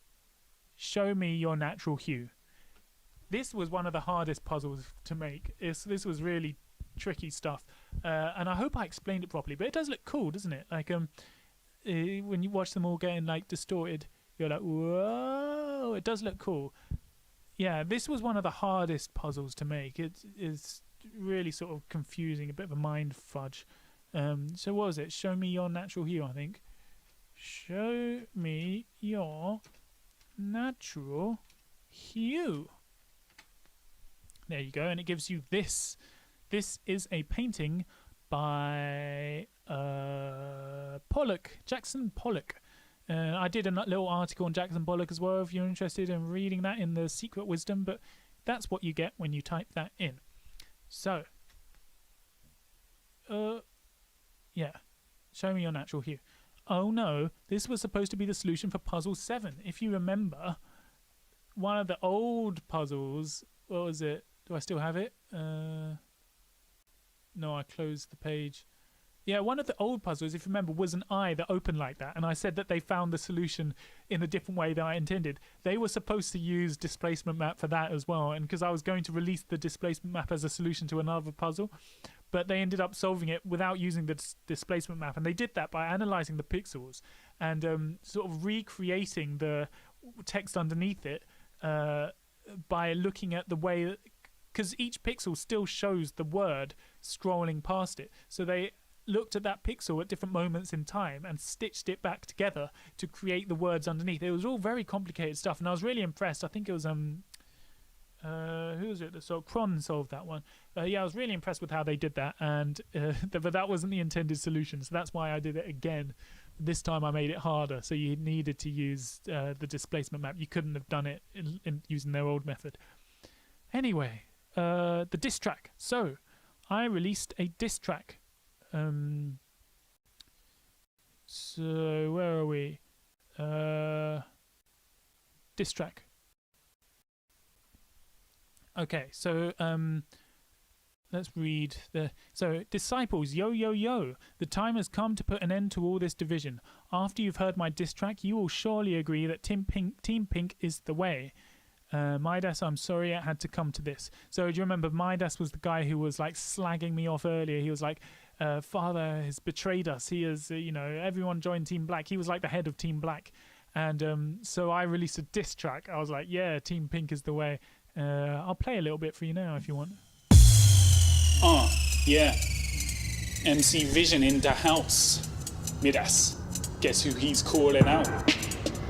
I'll show you who's boss. Yeah. Just wait till the beat drops. This Vision. Actually, I need to go to the toilet, so I'm gonna push play. You're gonna listen to the diss track while I go to the toilet. Good plan. It's Vision 2020, Mom Spaghetti. I predicted the deaths of lads off the telly. Me got the pink eye, you got yellow belly. Oh, why you gotta be such a negative Nelly? Your mum's so fat that she got a bad back. I recommend cutting down on the snacks. I'd recommend a little bit of cabbage, cause she got a BMI slightly higher than average. Savage, I know, I got a sick flow. I'm riding my beat right out the window. I'm a visionary like Galileo, and my favourite ice cream, pistachio.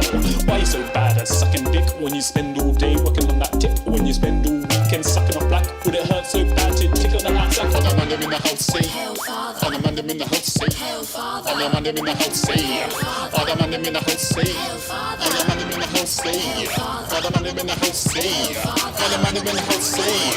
On the man in the house, say. On the man in the house, say. Hail Father, I be spitting on the rhythm like a male armor. When your father make a rhythm, it's a hard beat, but you never get a banger from a dark place. Deep to the end, to the end, to the K. If you're deep black, you got the big gay. I didn't mean that in a homophobic way. No, seriously though, that's not what I was trying to say. Now, Midas. Yeah, there's someone else here who wants to yeet on this beat. Yeah, kids, I say that right. Yeet. Welcome, the one, the only. Hit it, Busty. We will also hot up all your back from the dead. Spit a couple bars at Father's request. To tell you that the power has gone to your head and you'll never be a... Sorry about that. Oh, God. Yeah, that's the diss track. I mean, I'm sorry to pause it halfway through. You could listen to the whole thing later on. There'll be a link in the... there'll be a link in the Discord somewhere. Oh, God. You know what? I'm going to make a cup of tea. And I prepared for this situation. Because I brought with me a thermos flask, right? With boiling water in it. So I can make tea while I'm still chatting with you lot. So I've got a little tea bag, yeah. Oh, I've got a teaspoon, it's okay. Put the... Oh, I didn't bring milk. Oh, God. I'm going to rush downstairs and get some milk while you listen to the rest of the diss track. Here we go. father cause you're too inbred. His drip is banging, yours is slicking. Under his robe, his pants is packing. All the man in the house say hell's father, and you just got murdered by busty mama. All the man in the house say, all the man in the house say, all the man in the house say, all the man in the house say, all the man in the house say, all the man in the house say, all the man in the house say, all the man in the house say. My burns are fresh like second degree. Your burns are old like Charles Montgomery. My beat's so fried that you're gonna need an ice cube to cool you down when I sacrifice you. Yeah, you like that? Cool bassline, right? Yeah. Your move, Midas. Your move.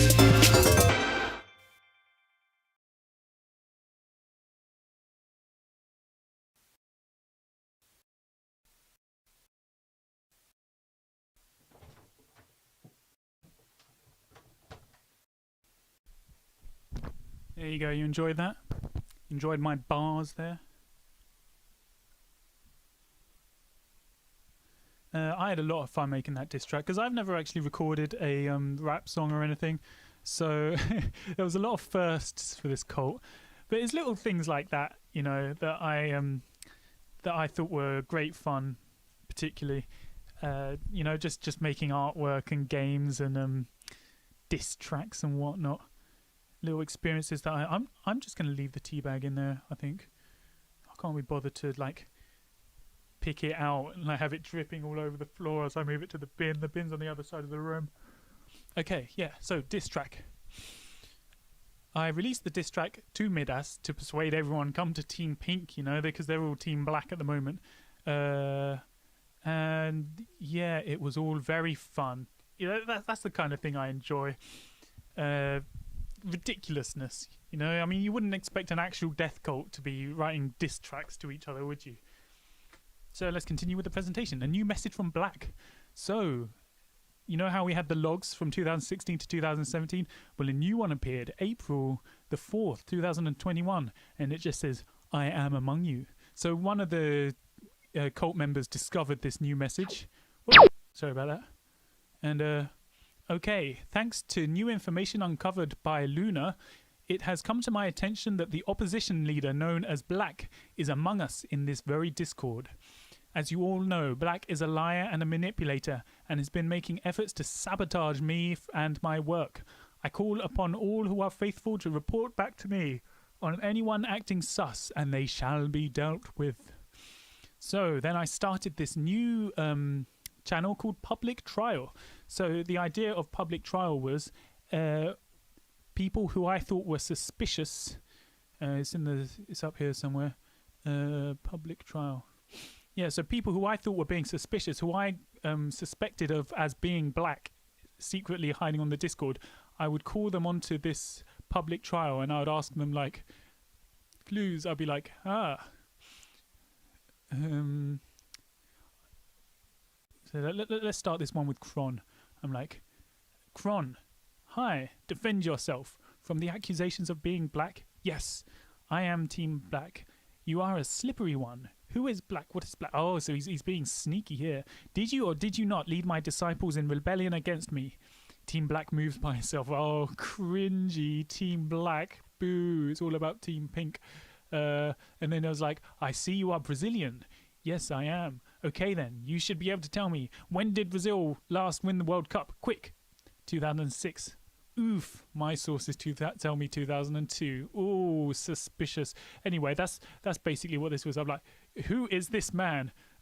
No clue, you are baiting me. Yeah, so the public trial was like every day I would have a trial with a new person. I'd get someone else on and I'd just interrogate them in this public trial. It was great fun. These were the kind of things that I was enjoying as the cult. You know, I mean, it wasn't a puzzle. It was just me building up a little bit of drama about around this new character, Black, being among us, so that when we did actually uncover who Black was, everyone was already hyped up about it. Yeah, so let's continue with this. So we are now halfway through the presentation. Any questions? Right, we're doing a Q&A. Let's go through. How long has it been so far? It's been like I don't even have a timer on here. Any questions? Any questions? Yeah, sorry about that jump scare earlier.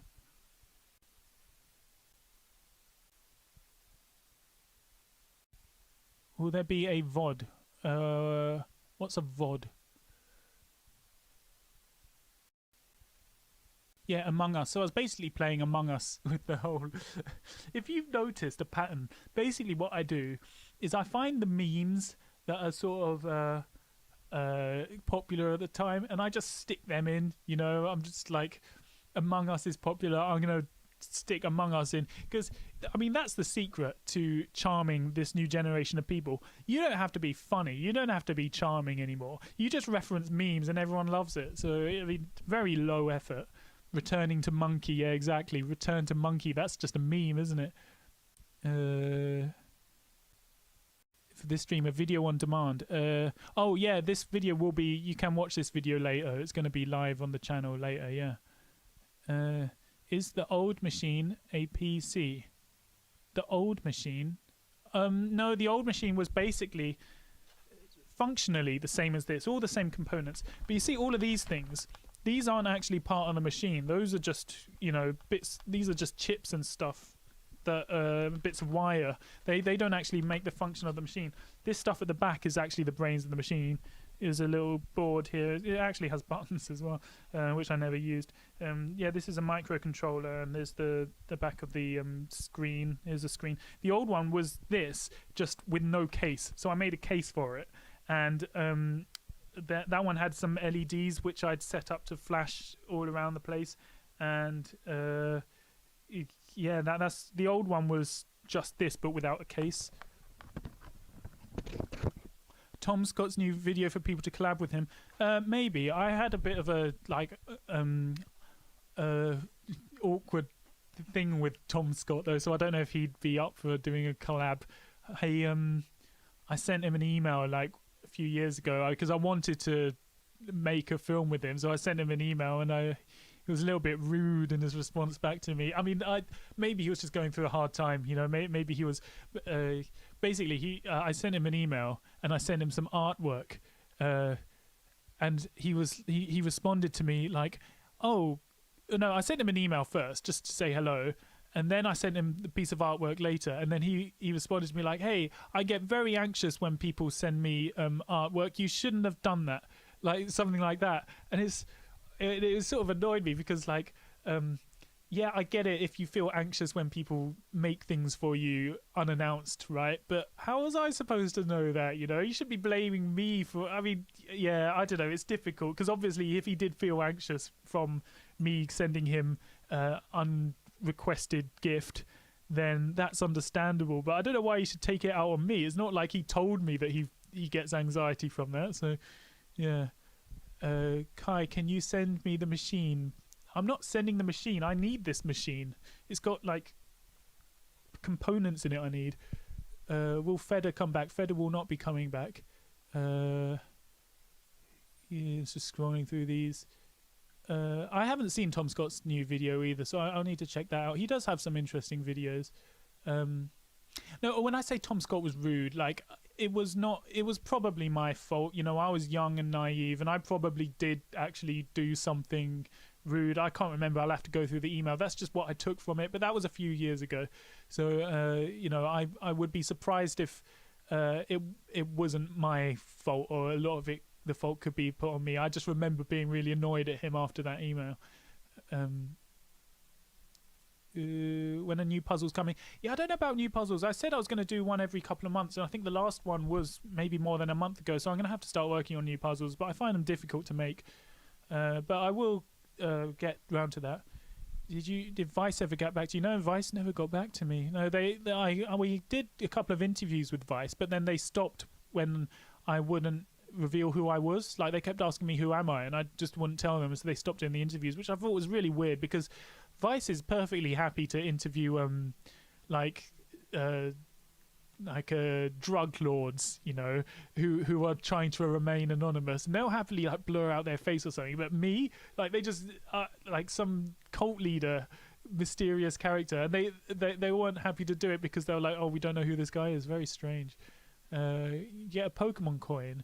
You know, these coins, like, I can't just make, because I have to make molds and stuff for them, and I have to like try out different ones to get them perfect. So it's not just a case of, oh, I can make a Pokemon one. So I'm not going to make a Pokemon one. Also, that I don't think that'd be allowed. I don't know if Nintendo would come down hard on me for making a Pokemon coin. But yeah, that was a good time to advertise. Coin, buy coin, purchase coin.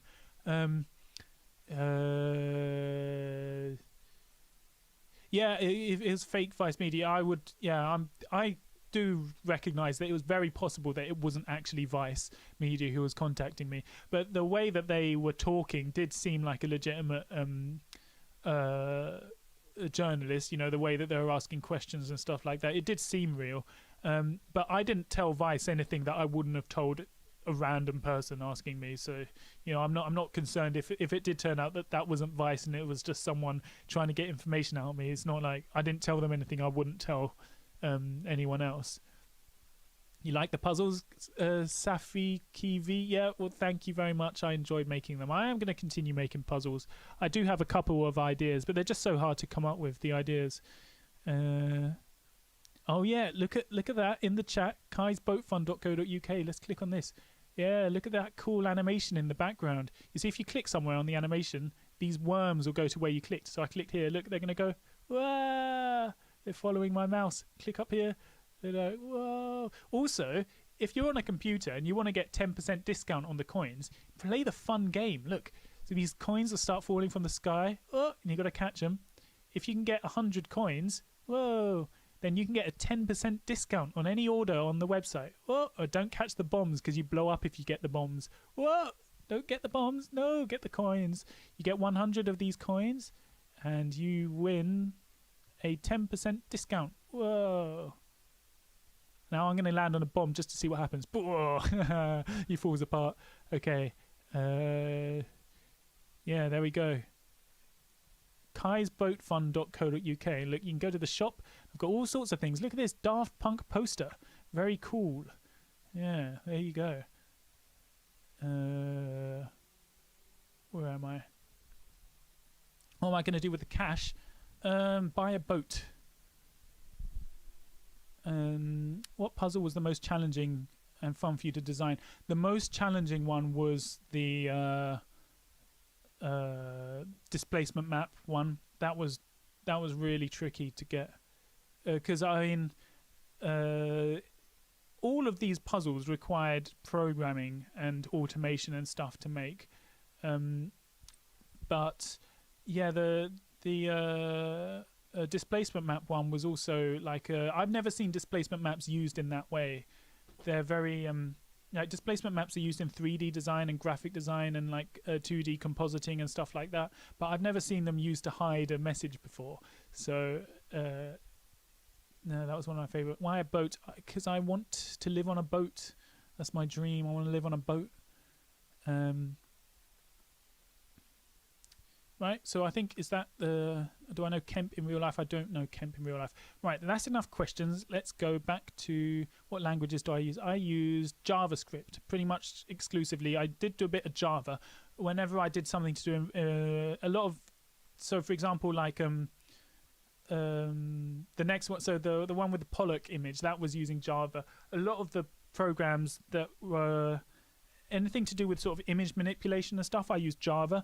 Mostly I use JavaScript because it's the one I'm most comfortable with. But also, I used C for programming this thing. So later on we're going to come to the puzzle that involved this, and that was using C. And I use Python for anything to do with machine learning. So if you, the Ouija that comes up later on, that use Python. So lots of different stuff. Okay, let's go. Puzzle 23, Hangman. So at this point, I released a new game into the Discord. Let's go to the Discord and play a game. So if we go...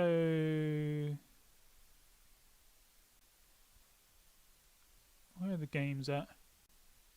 See, there's so many channels, I just can't keep track. Yeah, God damn it. Oh my god, are the games still here? Oh, here they are. Hangman, right. Let's play some Hangman. A, E. You can see how it goes. You got to guess these letters. S, And I mean, everyone's played Hangman before, haven't they? I just added a Hangman game or whatever. Let's just lose this on purpose. But yeah, I added a Hangman game. What is the puzzle? Well, if we go right to the I'm not going to scroll all the way to the beginning. I'll just do it through the presentation. So these are the first Hangman games, and I just grabbed the images. So the first 1, 2, 3, 4, 5, 1, 2, 3, 4, 5. So first 23 Hangman games that were played on there, and you can see the words that were chosen. So these are random words, except there's a pattern. If you look at the first letter of every word, SHOWMEYOU. So basically, every new Hangman game would choose a random word, but the first letter of that word would spell out a secret message, and it would loop over. So after this Hangman game, the next game would use a word that started with an S, and then the next game would use a word that started with an H, and it would just loop over like that. So it's a pretty simple puzzle, but you just had to play the Hangman game and look at the first letter of every word. So show me your drip technique. That's what's written there. And if you know anything about art, the drip technique is what Jackson Pollock used. So now we're going back to the Pollock puzzle. So you type in show me your drip technique. Let's go into the chat. Show me your drip technique. Oh, my caps lock is on. And it just sends you these tiny little images. Look at this. Yep. There you go. Someone else has done it there. Tiny, tiny little images. And what are these? What are these images? Well, if you collect all of them like this, they are actually parts of this image. So, for example, this one here, I mean, I'm not going to search for it, but that might be down here, for example. I'm not going to search for it, but you have to find where these little images are hidden on this big one.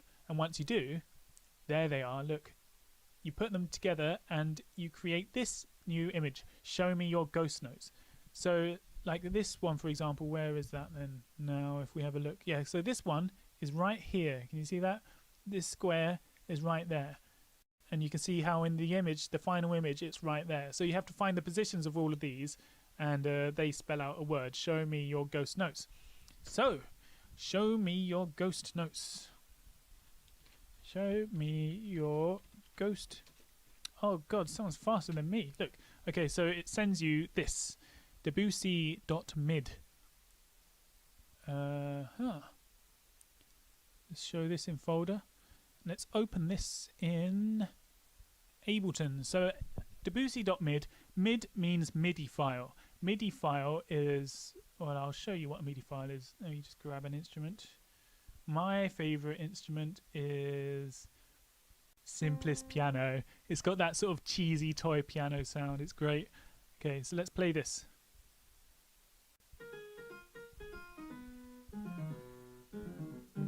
Can you hear that? This is a piece of music by Debussy called the Gollywog's Cakewalk. Sort of inspired by, I think Cakewalk was a style of music sort of similar to ragtime, you know, like sort of a black people music in America. But yeah, anyway, if you look through this, so this is what a MIDI file is. It just basically shows the notes that needed to be played and at what time they're played and how loud they should be played. So if you listen to this part here, it's played quite loudly. But this next part is played quite quietly. Except for those notes coming out. So that's what a MIDI file is. It just, you know, it shows all of the notes that need to be played in what order and how loudly.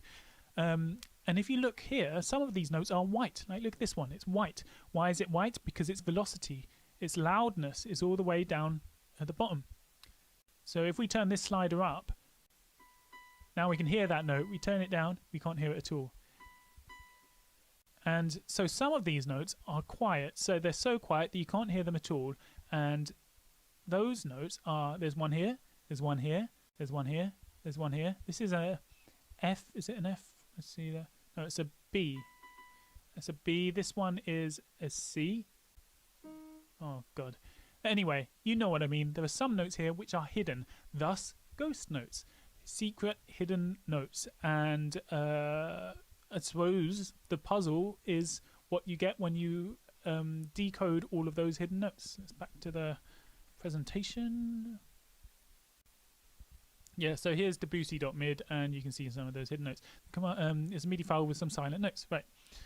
Okay, so when they compiled all of the silent notes together, so this was a B, if you remember, and then the next one was a C, I think it was. They put all of these notes next to each other on the grid, and they thought it looked like a duck, right? And so they tried the command "show me your duck face," and it would, when they type in "show me your duck face," it released this. So they thought they'd solved this puzzle. Right, this puzzle, they took all of the silent notes, put them together. They thought it looked like a duck. They type in "show me your duck face." They thought that was the solution to the puzzle. And why not, right? Of course they think it's the solution to the puzzle, because when they type it in, a mysterious eye appears with obviously another puzzle inside it. But the thing is, that wasn't the solution to the puzzle, not at all. "Show me your duck face" was the solution to a puzzle in the future that I designed. And like they were supposed to reach that later on. They weren't supposed to have got there yet. So they typed in "show me your duck face" early. Oh man, I was so annoyed when I discovered this. And so they had uncovered a puzzle they should not yet have reached. In response, I nuked the puzzle. So here we go. Someone was like, "What the frick? You mean ignore it? That was not the MIDI solution?" No, that was the solution to a different clue. I have nuked the duck face puzzle now. So by nuked, I mean I just deleted that puzzle. You're never going to solve that puzzle. You'll never know how that puzzle was intended to be solved. That puzzle is now gone. I got rid of it because they reached it early. I was so annoyed when that happened. Yeah, so they thought they'd solved the Debussy "show me your ghost notes" puzzle, but they hadn't. Yeah, that's just think again in terms of the "show me your duck face." Okay, puzzle 4, time. I released this on the YouTube channel. I just released it because at this point, I had like 300,000 subscribers on YouTube, but only 40,000 people in the cult solving the puzzles. And I wanted more people solving the puzzles, so I thought I'd release this on the YouTube channel, and hopefully that would draw more people into the cult. But it didn't really work. So yeah, what was that? That's another puzzle. It's it just looks like an eye with sort of weird shapes in it. There you go, just weird shapes blobbing around. What is that? I don't know, there's clearly a clue hidden in there. But in the description of that YouTube video was this image, and it looks like another displacement map. And it is another displacement map, except this time it isn't a normal displacement map, this is time displacement. If we go down, this is a Vsauce video where they actually demonstrate this technique. You can see how his feet happen before his head. So it's like everything at the bottom of the frame happens displaced in time. So the head, everything at the top of the screen happens after everything at the bottom of the screen. You end up with this really trippy effect. And the way this is done is using time displacement. They displace different pixels depending on whether or not they're at the top of the image or the bottom of the image. They displace them in time. It's a very interesting effect, and that's what you need to do with this. So instead of using a displacement map like previously where it would displace the position of the pixels, now we're displacing the time of the pixels. So darker pixels will happen like sort of displaced a second backwards in time. The lighter pixels will happen displaced a second ahead in time. So I can show you what that means. If we go here, watch this, you see some of the pixels the eye is already open, whereas other pixels the eye is still opening, and other pixels the eye is closed. You see that? And now what's happening is you can see letters appearing in here. You see O, L, O, U, R, S, 2, E, L. So that was the solution to the puzzle. And if we watch this eye closing, it's going to close soon. See, some of the pixels have already closed and other pixels are still closing. So that's what's happening. It's just displacing some of these pixels in time using the values from this displacement map to dictate that. Which is a cool, I thought it was another cool puzzle, but they solved that. And if you look here, SHOWMEYOURTRU is another show me clue, and it says "show me your true colors to Electric Boogaloo." Show me your true colors to Electric Boogaloo. So show me your true colors to Electric Boogaloo. Misspelled true there. Sorry about this. I mean, I don't even have to type this in. You can take my word for it. There we go. So it sends you these things. And this, if you remember the first Show Me Your True Colors puzzle, was solved using Piet, the interpreter. Same thing here. So save this image. Save it back in that Piet folder. Where did I save that? Piet. It's colors 1. Let's save this as colors 1. Let's go back to that Piet thing, and this time we'll run npiet.exe and colors 1.png, and it says show me the stack. Ah, okay, I know what to do now. We've seen this before. Show me the stack, and it says no you.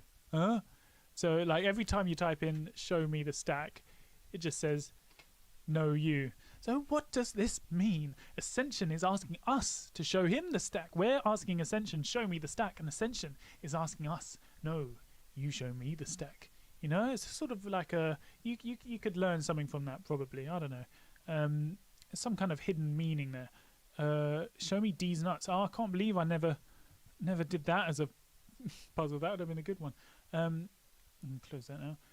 What was I doing? Yeah, so what? Show me the stack. Okay, so to explain, oh god, there's a programming there's a programming concept called a stack, right? And it's sort of used for storing data. Yeah, there's different kinds of like you can get like a queue and a stack. Yeah. And like linked lists and stuff. There's all sorts of different data structures that you can use, and a stack is a very simple one. Is that if you want to store a value, you add it to the stack, and if you want to retrieve it, you just take it away from the stack. So if you added 5 and 10 and 12 onto the stack, now you've got a stack with 5, 10 and 12 on it. And if you take an item from the stack, you take the item from the top first. So you take off 12, then you take off 5, and then you take off 10. So it's just a very simple way of storing data, and it's the way that Piet uses to store data. So when it says show me the stack, what it's referring to is the stack hidden inside the interpreter as it's running the Piet software. And so in order to do that, you do npiet.exe colors 1.png, and then you have to put -t on the end for trace, T for trace. And what that do, it will show you the trace of what the program is doing throughout all the execution, including what's written on the stack. There you go. And so this is what's written on the stack by the end of it. All of these numbers are on the stack. So let's copy them into convert numbers to ASCII. Let's look at what those numbers mean in their ASCII equivalent. Wait, that's not right, is it? Text to ASCII numbers. Sorry, I'm just like, that's not at all what I was expecting it to say. Yeah. Well, I don't know what that other website was doing. But here you go. See, these are the ASCII equivalent. As you can see here. And it's actually backwards because I was an idiot when I was doing the stack. And I forgot that when you're putting items on the stack, it ends up backwards, right? Because if you put S on the stack and then an H on the stack and then an O on the stack, now it's, instead of saying show, it now says show backwards because you're starting at the bottom of the stack anyway. Doesn't matter. What you have to do is you have to read this backwards, and it says show me your creative streak. So show me your creative streak, and it gives you a list of words: greeted, years, anything, interested. Yeah, someone already did it up here. So what do these words mean? Well, we will find out later. So yeah, there's show me the stack, blah blah blah. Yeah, show me your creative streak. Okay, show me your creative streak. So you can see here's an example: performance, moment, contentedly, horses, drive instead. Oh, Dinga, I remember Dinga. Where did Dinga go? Itself, apart, unripened, relief, bank, gave Greek proclamation. You know, just random words, or it seems random, but maybe not. Meanwhile, okay, so this is what was going on. This is the announcements channel, and very soon someone is going to make an announcement. SCRTB says, everyone, 2020 vision has fallen and I have taken his place. This is the beginning of a new era. You may call me Mother, or you may call me Black. Black has been found. Black was SCRTB all along. So SCRTB was a mysterious member who just popped up one day. And while I was doing all the investigations, SCRTB did come up as one of the suspects, and I did a little investigation on her, and I came to the conclusion that she was sus. And it turned out that she was Black, and she took over the Discord and she hoisted me. She took all my roles away. So you can see here, see my name is blue. That's because all of my roles have been taken away. You remember how I was father at the top of the Discord? Now I'm disciple right at the bottom with everybody else. I'm like, give me back my roles. Yeah, everyone's going mad. SCRTB has become Mother, has taken up the role of Mother, and has made me just a disciple. And so Team Black has won, you know.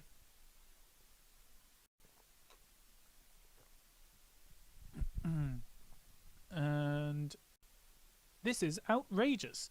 So you see how my name is blue? Yeah, so supposedly SCRTB guessed that my password was password or something stupid like that, and managed to take control of the Discord and then assign herself the role of Mother, and then took all of my roles away from me. That's the storyline we're going with.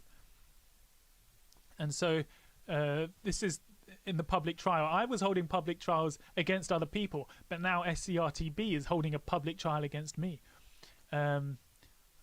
Just think, if you had not betrayed me, we could be king and queen of the monkeys. Oh, don't worry, I have 20 vision right by the balls. And as for the disciples, you're just one of them now, a peasant. Oh yeah, and what are you going to do? You can see all these reactions people are having, going crazy. Ah ha ha, oh dear, what am I going to do? Yes, you can never stop me. Sacrifice 2020 vision. Boom, and just like that, I got banned from my own Discord. So yeah, that was like the next step in the storyline. Very dramatic. I'm glad that we came up with that part of the story, because it really shook things up a little bit. And SCRTB, if you're wondering why it was SCRTB, it's because that's a Caesar cipher. So let's type in cipher decoder of Black. Right, so I've typed it in there already. SCRTB, if you shift each letter by 17 positions in the alphabet, you end up with Black. So I was kind of hoping this would be like an unofficial puzzle. You know, I was hoping that when SCRTB joined the Discord, people would start looking at her username and discover, oh, this is Black. This is Black in disguise. But no, nobody did. Nobody figured it out. Where are we? Yeah, let's continue. So Black takes control, and from now on, SCRTB, this was the person at the time with this profile picture. She has since changed her profile picture and username, so now she's Baby Mama or Busty Mama, and this is her new profile picture. So if you like see this in the future, just remember that this is what they were seeing at the time, right? So 2020 vision has fallen and I have taken his place. This is the beginning of a new era. You may call me Mother, or you may call me Black. And Ouija. So a new channel appeared called Ouija, where people would go in there and they'd ask questions. Father coming back? A mysterious voice replied, you will not see me again. So this is just a channel in the Discord. Let's have a look at Ouija. I moved it, didn't I? I type in, how are you? Question mark. And then you have to wait like 10 seconds. I'm just going to sit here and babble on. I'm going to have a sip of tea while waiting for the response. And it says, why was that? I mean, it's not a very intelligent bot. This is using GPT-2 again, which is GPT-2 is very cool, but it's not quite there yet. I've seen GPT-3 do some very interesting stuff. I think GPT-3 can even do calculations. You can ask it like 2 + 2 = or whatever, and it will give you the result, except you can do it with like 3-digit numbers or something. It's very smart. Anyway, let's stop nerding out about machine learning and continue with this presentation.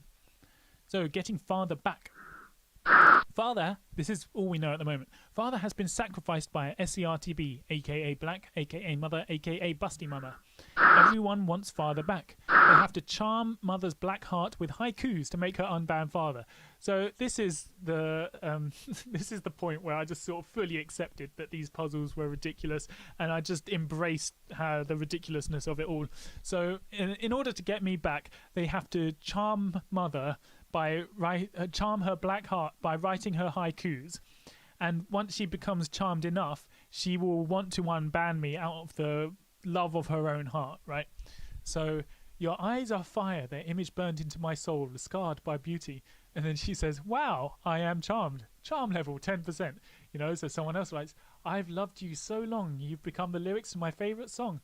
I am charmed. Charm level 20%. I thought this was quite fun. I had a lot of fun doing this because we've just dismissed all pretense of realism, right? It's just completely silly now.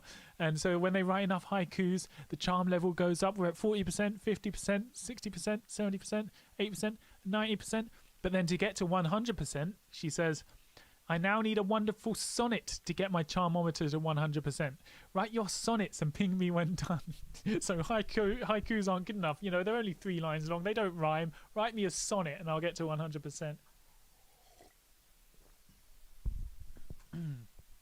So this is basically, we were messing each other while this whole thing was going on. So if you thought that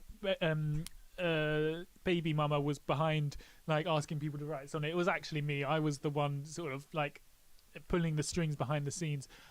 So I was like, tell them to reach 100%, they have to write a sonnet, 14 lines, 10 syllables per line in iambic pentameter. So this was like a mock-up. This was one of the first sonnets they sent back, and I was here in the background, just like an English teacher, just say, oh yeah, the rhyme scheme isn't consistent, the syllable stresses don't fit iambic pentameter on these lines, line 3 has the stresses on the wrong beat. I felt like such a dick doing this, because they were putting all of this effort into the things, and I was just like, no, the rhyme scheme isn't consistent, the syllable stresses aren't right. and then she'd have to go and tell them that, and then they'd have to edit the sonnet. Anyway, this is the final sonnet, I believe written by Guardian, which got mother's charm level to 100%, and I'll read it out to you now. Before I found you, I did not know love. True love, not romance, was that which I lacked. Love like a summer day, sun shines above, through all forgotten seas your light refracts. Love which creates serenity and hope, outshines the shadows flooding them with light, unveils life's lovely colour, nature's dire, a solace from a tired demanding plight, a spark, a burst of hope in my sad strife, a ray of light, hope, warmth, relief and ease. Your warmth has thawed the ice of barren life, your summer has replaced the winter freeze. The plants have grown back, your light still shines bold. Without your light, life would be dark and cold. Very good. I give that A plus, maybe A. Yeah, just an A, not A plus, but very good. Very proud of you. So then, Busty Mama is like, "You have softened my cold black heart. It is now warm. I feel happy to tell you I am charmed. Charm level to 100%, which means she can now unban me." So then she unbans me, and I come back. I'm like, "I pledge my eternal allegiance to the pink eye. I need a whiskey." And everyone's like, "Oh, we missed you." Oh. And then Guardian's at the bottom is like, "I wrote a sonnet about you, Father." I find that so funny. It's like, I know you wrote a sonnet. I was watching the whole time. Don't you worry.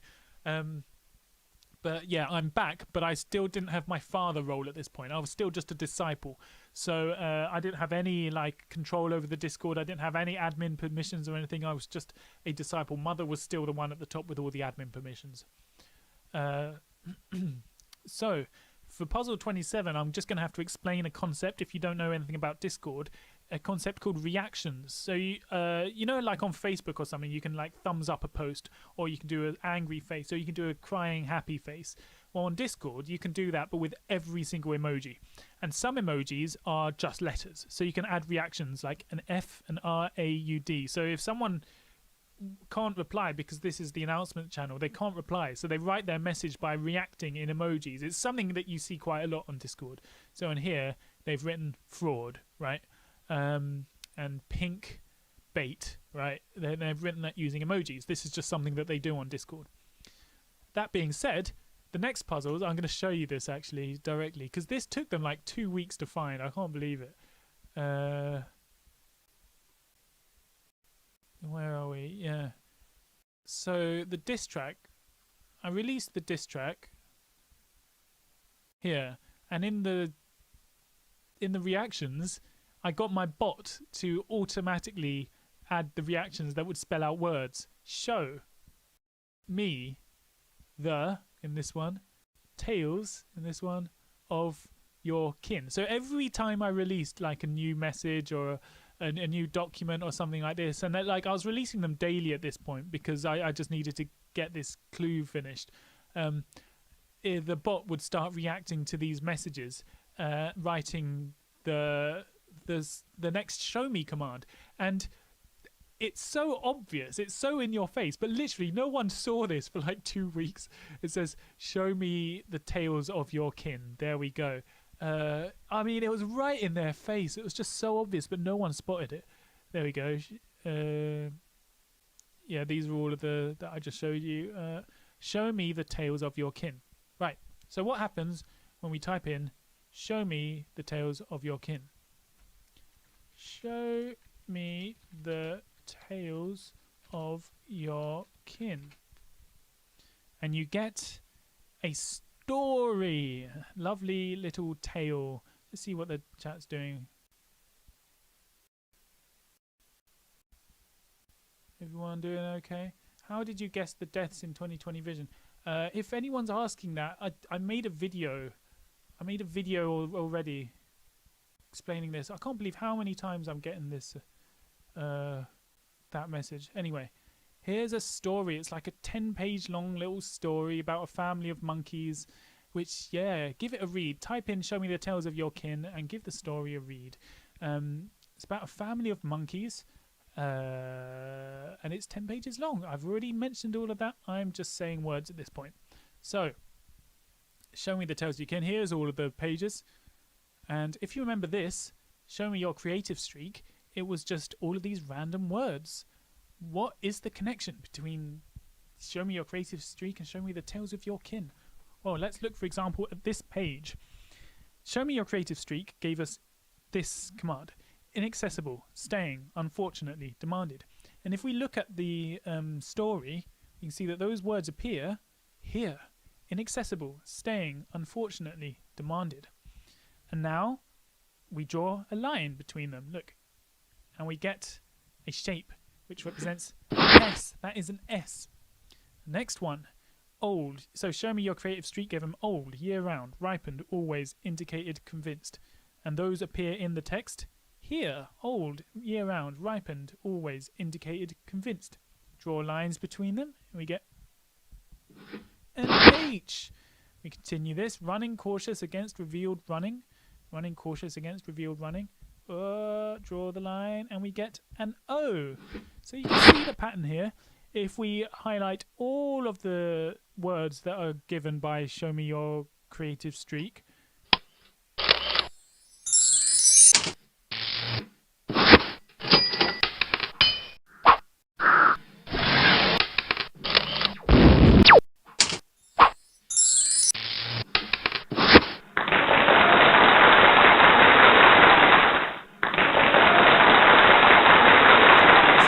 the karaoke version. That's if you I explained this earlier. You have to connect all of the letters that are given by the thing. I thought this was quite a good puzzle, you know, because it's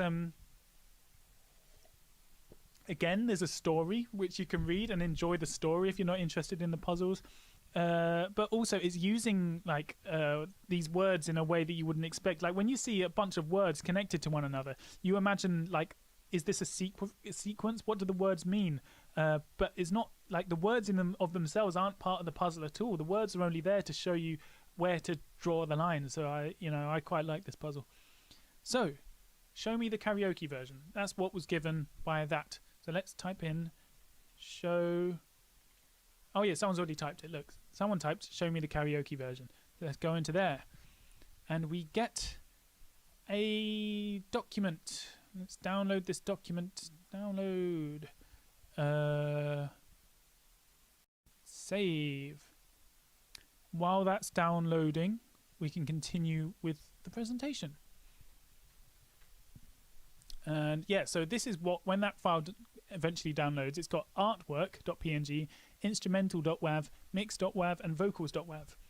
So let's remember the control panel. Oh God, I think I did already download this anyway before, so I can just open one.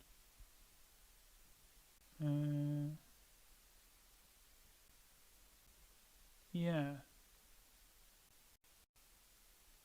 So this one I downloaded the other day.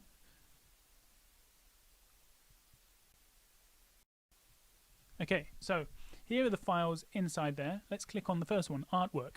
And this is the album art that I used in the diss track, right? So let's zoom in. We can see my beautiful tats. I've got one tattoo. I don't actually have tattoos like this. And you see here, this one says Bubbles. Why does it say Bubbles on my arm? What does this mean? Well, if we go back to here, yeah, so these are the security questions. And let's look at question 2. Where were you when George Michael died? Yeah, let's read them all again, actually. What was your nickname as a child? Where were you when George Michael died? And what was the first album you ever bought? Well, where was I when George Michael died? George Michael died on the 25th of December, 2016. Well, if you go back to my logs, remember I had logs documenting everything that happened from 2015 to 2017.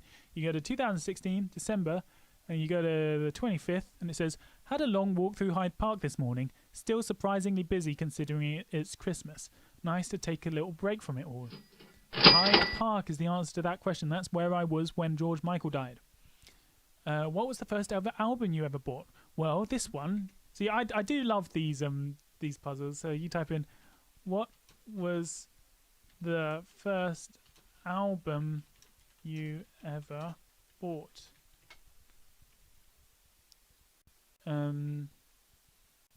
So this was written like weeks before I made that website, and I just answered, I think it was Radiohead. So when I wrote these security questions, I designed the first one so that you could get the answer from the logs. I designed the second one so that if you searched back through my chat history, you could find me answering the questions. But the third one was, what was your nickname as a child?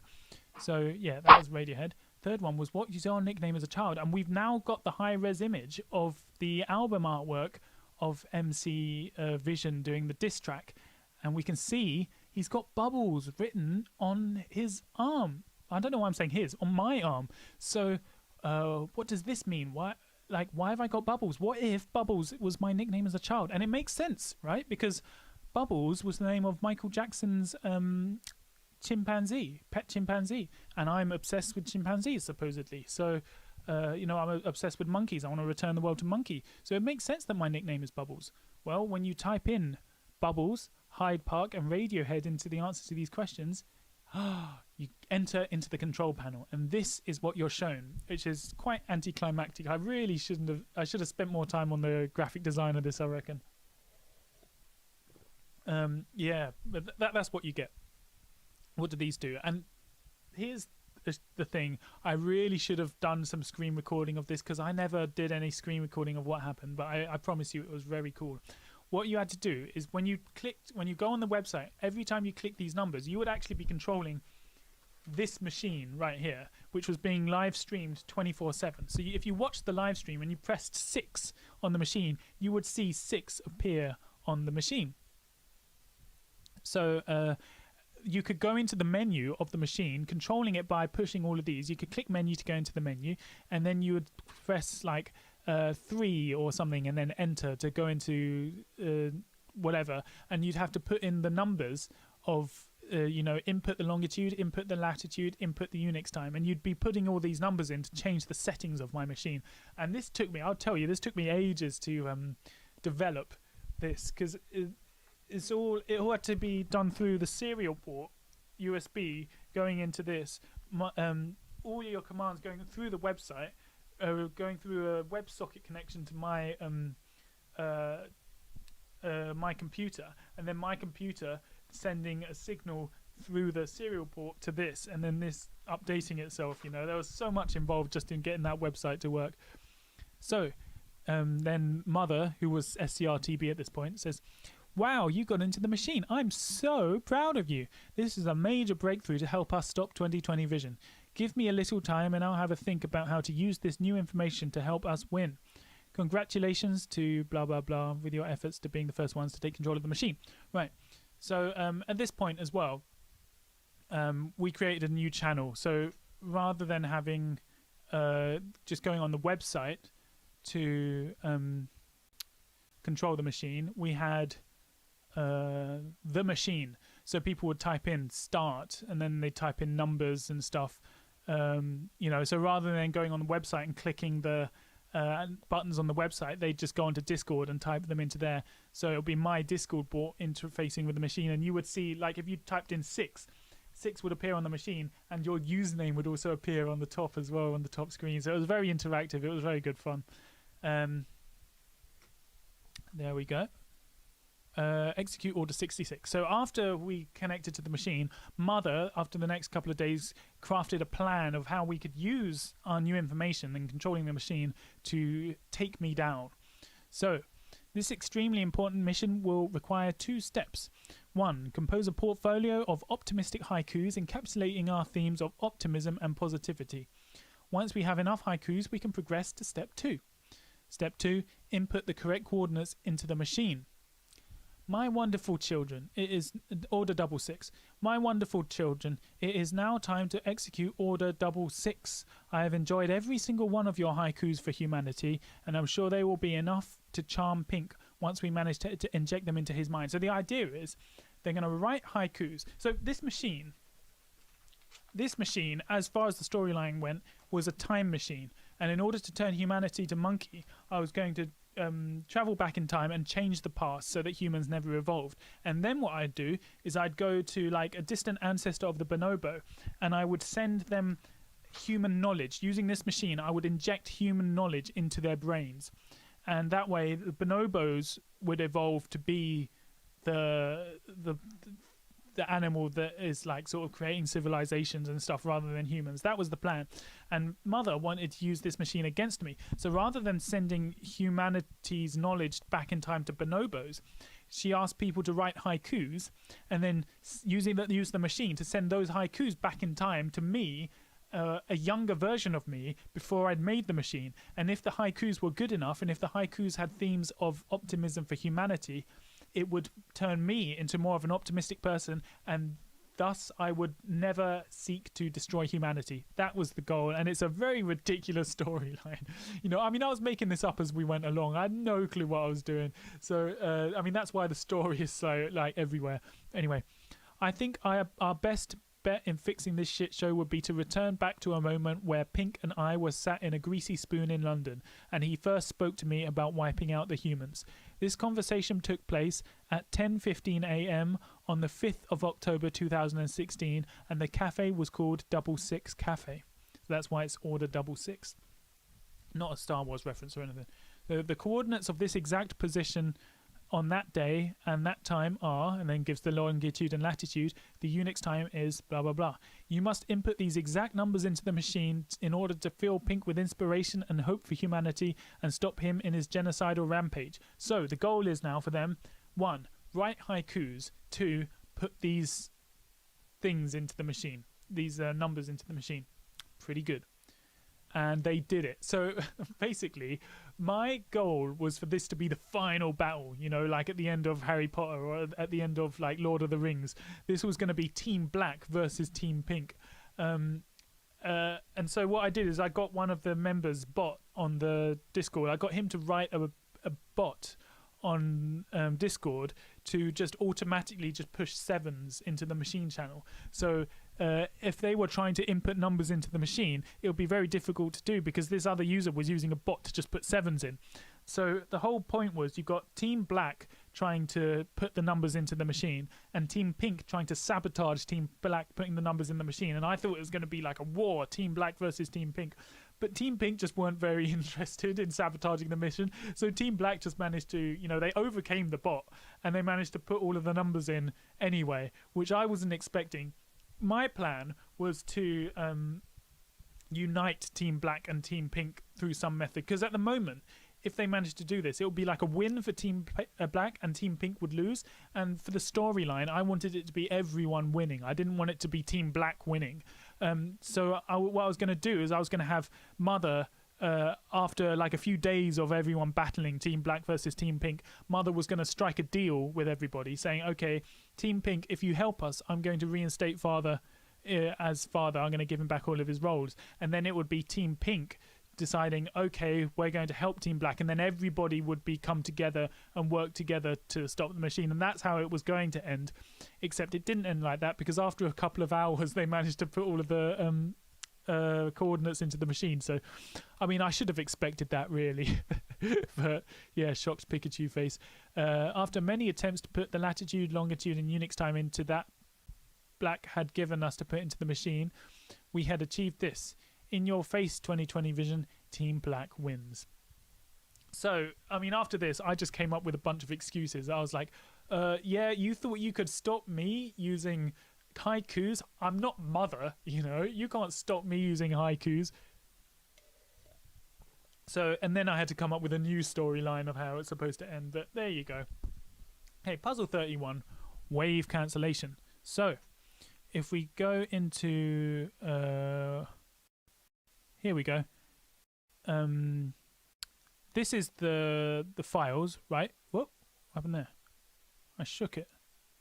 Okay. Well, this is the files. If we open, God, if we open instrumental, pretty loud. So this is just the instrumental of the diss track. No vocals. I don't know if I can remember the lyrics.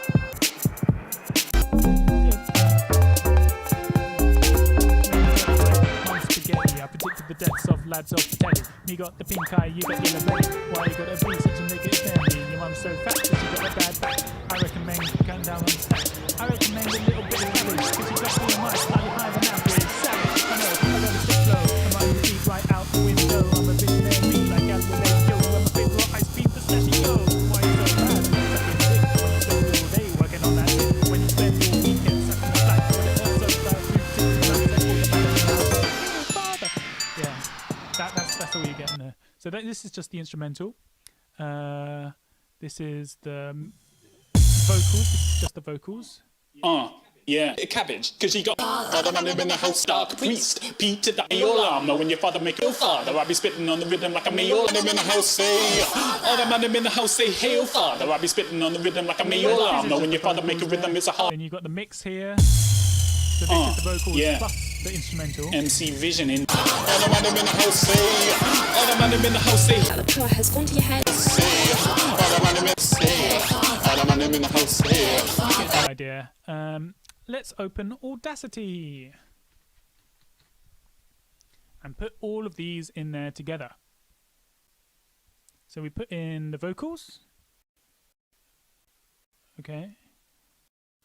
There you go. We can play this. Be such a negative Nelly. Your mum's so fat that she got a bad back. Put in the instrumental. So. Be such a negative Nelly. Your mum's so fat that she got a bad back. Be such a negative Nelly. The vocals with the instrumental, and then we put the mix on underneath. But now when we play it, your mum's. What was that? It's quiet. Nothing happened, and then suddenly your mum came up. Well, this is what's going on. Wave cancellation. If we get one wave like this, and we take the inverse of that wave, like this, so every time we get a peak here, we get a valley. Every time we have a peak here, we get a valley here. This is the inverse of that. When we add them together, you get just a straight line, i.e. no audio. This is how noise cancellation headphones work.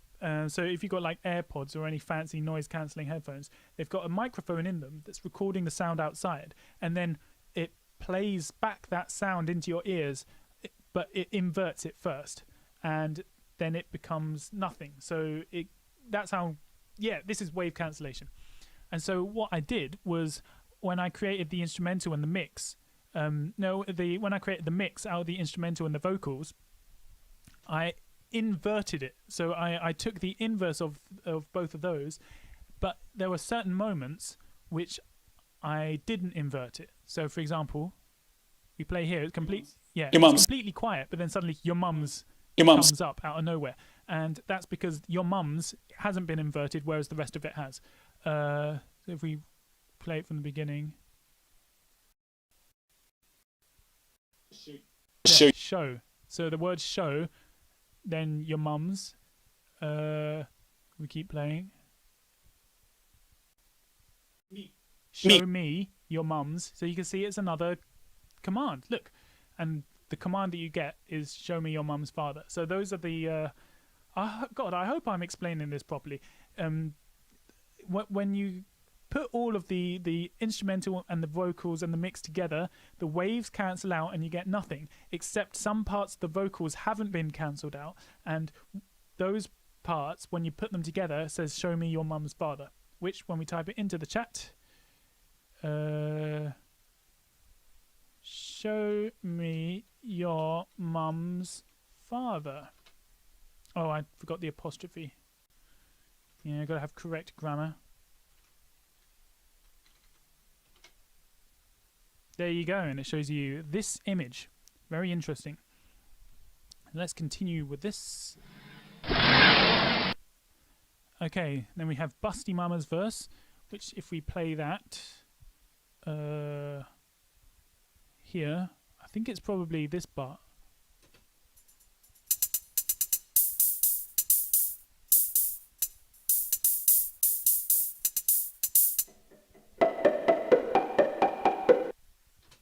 What is that?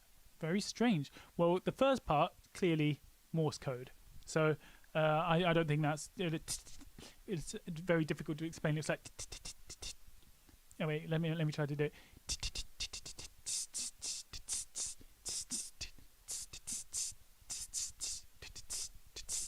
That's how it went. And that is Morse code for show me your. And then the second part was a melody, dong dong dong dong bum bum bum bum bum, which I've notated here, E D E B G D G G B, and that when we did the Caesar cipher, remember how we did the Caesar cipher on Black's username SCRTB? When you shift all of those letters 17 places in the alphabet, you end up with Black. Now, if you shift these ones by 3. E becomes what's A, B, C, D, E. E is 5. Shift that back 3 and you get A, B, right? And you get baby daddy, right, when you shift these back. So now we've got show me your baby daddy. Show me your baby daddy. So let's type that into the chat. Show me your baby daddy. So we got these two images now. Show me your mum's father and show me your baby daddy. And these are both... recreations of ancient human, I think. Yeah. There we go. Show me your mum's father, show me your baby daddy. Right. So, show me your ghost notes. Do you remember this? This was the Debussy piece, and we had all of these silent notes hidden in it. So these are the values of the hidden notes. B5, C5, G5, D sharp, 6, F5. So if you're a musician... yeah, you'd call it the note B, you'd call the next note C. However, if you're a computer, you don't see B5. You don't hear, oh, is that a B? You're just hearing the MIDI note number, right? And B5 is represented using MIDI as note number 115. So these are the note numbers of all of those hidden notes: 115, 104, 111. If you look at the binary data of the MIDI file, these are the numbers that will be used to represent those notes in the MIDI data, the silent notes. But these notes are also ASCII, right? If you interpret these as ASCII, like we did before with which one was it? With the Show Me Your Creative Streak, I think, was it? Yeah.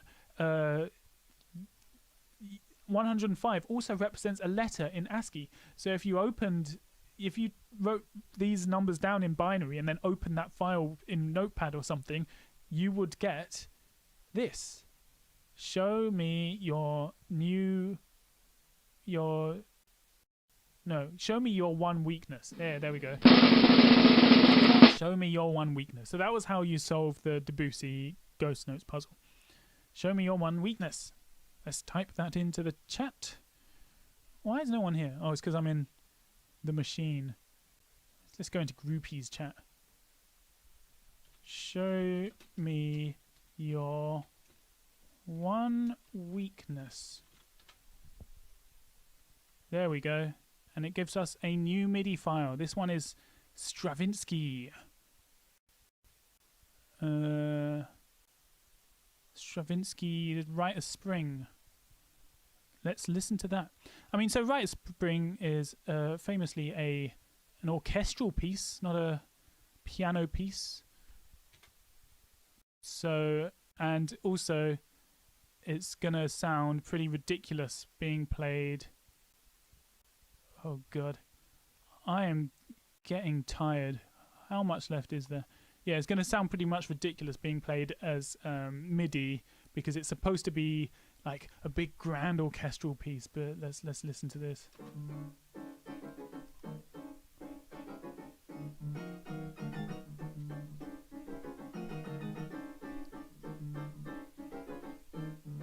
I mean, it rocks hard, doesn't it? Listen to this bit. This bit looks wacky. Look at that. Whoa, what's going on there?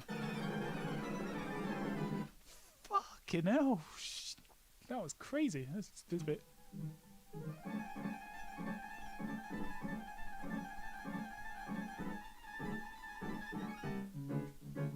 Damn, that's intense. Stravinsky was actually, I mean, this piece of music, The Rite of Spring, caused a riot when it was first. I was going to write an article about this for the cult, but I never did it in the end. Let me know if you think I should. They call it the Riot of Spring because this piece of music actually caused a riot, and I think it was premiered in Paris, and Debussy and Ravel were in the audience. And, you know, because you got all these aristocrats like going in, watching the ballet, and then this like intense, crazy music comes up, and they were all like, "What is this crazy music?" Ah! And it caused a riot.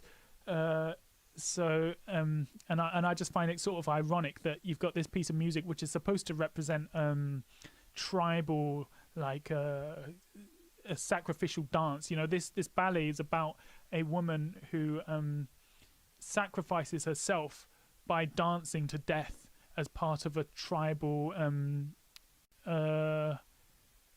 initiation ceremony or something like that. Yeah, I mean, it's pretty intense. So, I mean, it kind of fits in with the themes of the cult as well. But it's just the fact that this music is supposed to represent this tribal nature that we have within us. And when it was first performed, it actually did do that. It actually brought out that tribal nature in all of those aristocrats. So they became rioters, you know. I mean, there's all sorts of interesting connections you can bring. But I mean, this is one of my favorite pieces of music. It doesn't do it justice being played here, but you know, you should definitely give it a listen. This is called Stravinsky's Rite of Spring. And if we zoom into the MIDI notes, this time we can't see any hidden ghost notes. There are no ghost notes. There's no white notes. They're all very noisy. This was that wacky bit we heard earlier. That was pretty intense, wasn't it? Anyway, let's continue. Okay. Oh, actually, yeah. Where were we? So if we open the Stravinsky.mid in Visual Studio Code. Right, here we go. We actually get... I can't zoom in, but... you'll notice that in this first line, you get some letters appearing here. SHOWMEO.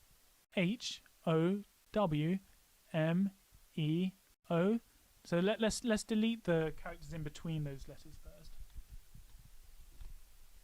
Delete. There we go. So I've highlighted it there in the middle. Show me one more time. How did I hide this in the MIDI data? Well, it was what I was explaining before about Debussy and the ghost notes, is that every MIDI is a binary data format. So all of the data in MIDI is stored as numbers. So for example, when you press a note down and that's stored in the MIDI file, the note number, let's say it's 115, which I think is ESC in ASCII, that will be stored as the number 115 in a binary file, right?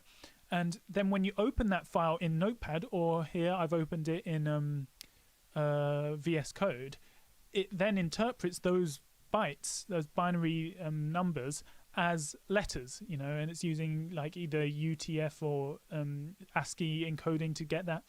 And so that's what's happening here. So somewhere in this file is storing the numbers which align with the ASCII values. Show me one more time. I hope I'm explaining this properly. And where are these stored? These are actually stored in a MIDI signal called program change, which you can't see here. You can't see the program change happening. I don't even really know what program change does, but I saw this MIDI signal that you can use, and I sent a bunch of program change signals right at the start before anything starts playing, and that's what's going on here. That's why you can see this message, because the values that I'm setting for program change, I'm setting those values specifically to numbers that are also ASCII characters, so that when you open them in Notepad, they get translated into those characters. Oh God. I am getting tired. I mean, how far are we into this? We're 136. I might as well continue to the end, but like this is why my explanations are going to get more like confused as we go on, because my brain stopped working. Okay, MIDI is right at spring. We open that in there and we get show me one more time. Show me one more time. Let's type that into the chat. Show me one more time, and then it gives us this pad. Click on pad and it takes us to this website. What is going on here? It's got a sad face. I don't know if you can see that, a sad face, and it's got all of these random letters, and it's got this. Let's see what the chat's doing, by the way. Tell my death day. Warrior XSYT, if you want your death day, just visit the Discord. There's the link in the 2020VISION YouTube channel description. Visit that Discord and then go into the chat called When Will I Die? Type in When Will I Die? And it will give you a date, right? Inside an I. January 23rd, 2110. And that will be the day that you die, okay? Anyway, back to the puzzles. So we've got this website, random letters, big number at the bottom. This number is actually the Unix time. So the Unix time is the number of seconds that have happened since January the 1st, 1970. And these numbers, every time you refresh it, this number updates. But not only does this number update, all of these letters become random again. And what is going on here? Well, we will find out.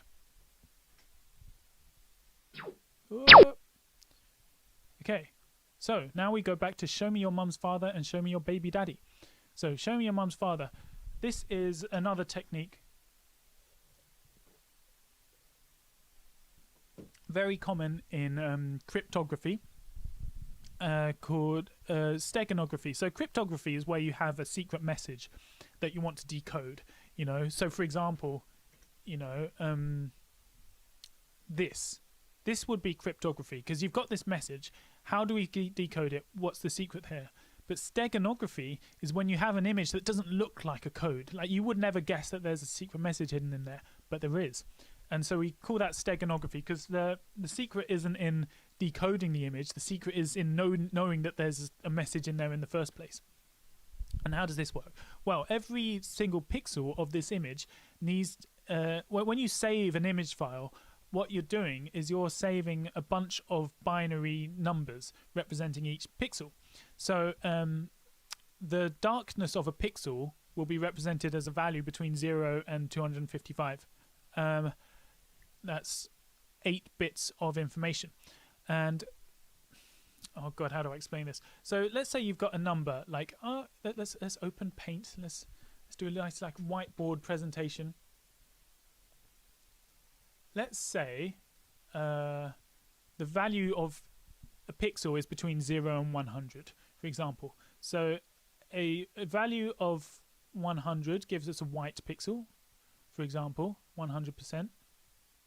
And a value of 0 gives us a black one. So I'm going to write 0, 0, 0 because we're just imagining these are 3 digits long. And if I type, if I have a value of 50%, then it's a grey pixel. Oh dear. There's a little gap there. 50%, right. So now what happens if I'm on 50%? Let's say if I've got a pixel that's 50%, what happens if I change okay, let's start with this black one. What happens if I change one of these digits, right? I could change the digit on the left to 001, you know. What will this image look like? Well, it'll probably look something like this. You know, it'll look like not quite black, like that. Pretty much indistinguishable from black. You know, I've just changed one digit, I've changed it from a 1, but that difference is just from 0% to 1%. There's not much difference between 0% and 1%, right? However, if I change this digit on the right, on the left to a 1, I get 100%. So, and that would obviously give us a white pixel, right? So, obviously, if I change this digit here, this one on the left, I barely get a noticeable difference in color. If I change on the right, if I change this one on the left, I get a huge significant change in color. That's what's important here. And the same applies with binary numbers. So, and this is a binary number representing a 0, but you can imagine this might be 01, 001, 01 or something like that. If we change this first bit, if we go through every pixel and we change this first bit to 0 on every pixel, you're not going to notice much of a difference. It will be the same as changing this from 0% to 1%. You don't notice much of a difference. If you change this pixel, if you change this bit from 0 to 1, that's when you start to notice a huge difference. You get it changing from black to like a really light grey or something like that. So this, you can do whatever you want with this digit and with this bit, and you won't notice anything. So what you do is you go through the image. Every single pixel has got a number associated with it, a binary number. You go through every single pixel and you change this final bit to either be 0 or 1. 0 representing where you want the secret message to be black, and 1 where you want the secret message to be white. Am I getting there? Are you understanding?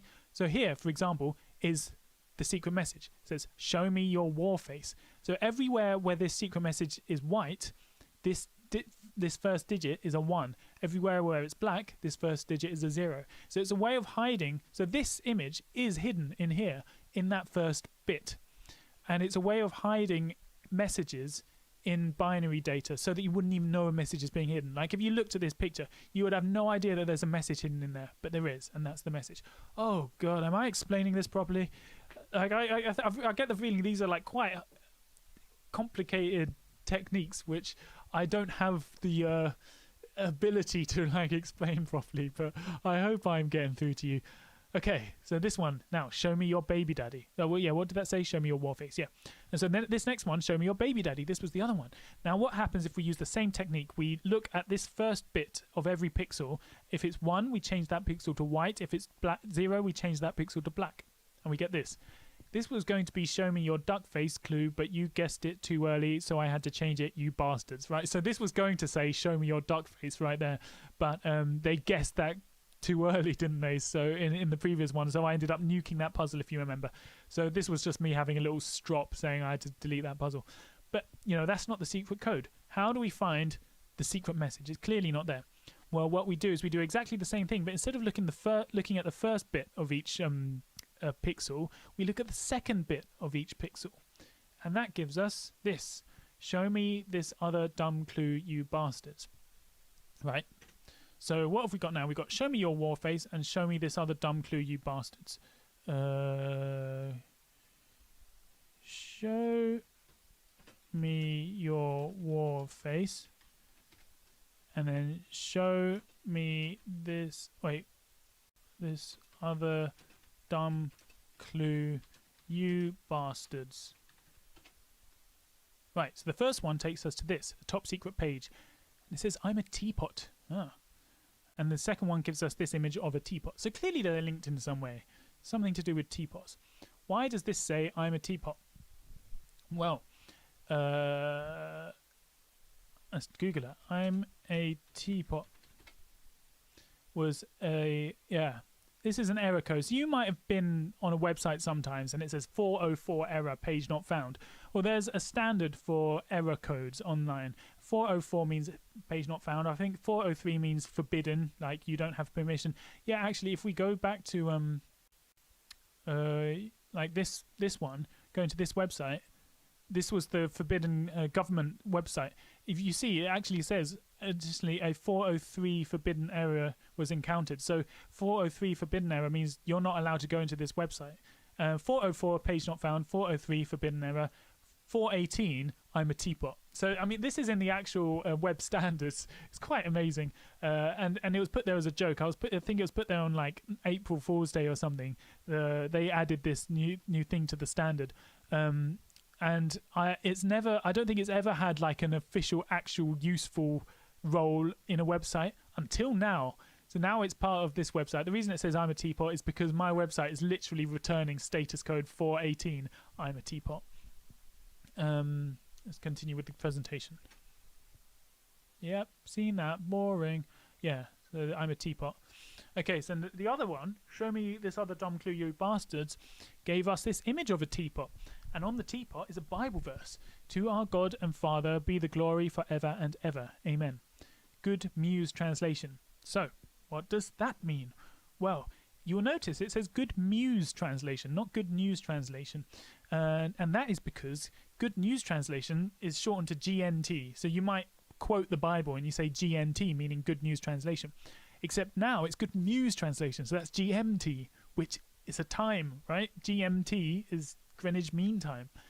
And we look at to our God and Father be the glory forever and ever. Amen. That's Philippians 4:20. So now what have we got? We've got 4:20 GMT. We've got a time. So this was also one of my favorite one of my favorite puzzles, because you don't need any programming skills or any like Photoshop knowledge or something. All you just need to put two and two together to solve that puzzle. So I like those kinds of ones that don't need technical knowledge.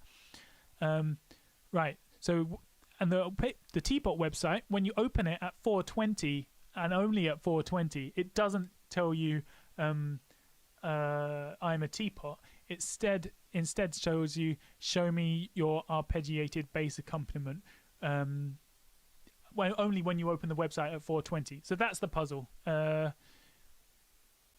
I hope I explained that properly. Is it 4:20? No, it's 5:30. So if we were here like over an hour ago, I could have opened that website at exactly the right time. Actually, yeah, but I can't. So now it's just going to say I'm a teapot forever. But trust me, if I open that website at 4:20, it would say show me your arpeggiated bass accompaniment, which is, oh yeah, show me your arpeggiated bass accompaniment. Let's type that into the chat. Show me your arpeggiated bass accompaniment. I hope I spelled that right. Did I spell that right? Okay, yeah, and it just sends you this. What is this? Just some gibberish. See, this is cryptography because there's clearly a clue, a message hidden in there. Well, if you know your classical music, your Mozart, this is a piece of music by Mozart. Let's play it.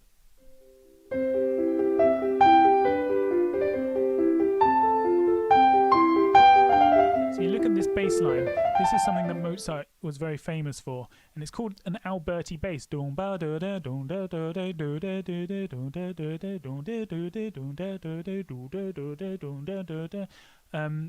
It's this pattern of 1 5 3 5 1 5 3 5.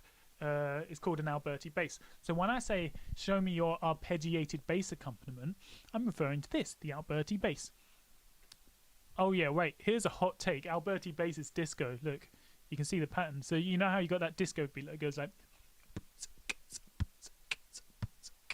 I feel, and this is a hot take, right? I don't know if you find any other musicians who agree with me on this, but I think that fulfills the same musical function as the Alberti bass. This has got nothing to do with the puzzles, by the way. I just want to drop a hot take bomb on y'all. I mean, so like what I mean by it fulfills the same musical function. You have the root note on the first beat, on the strong beat, you know, in the same way that kick drum is on the.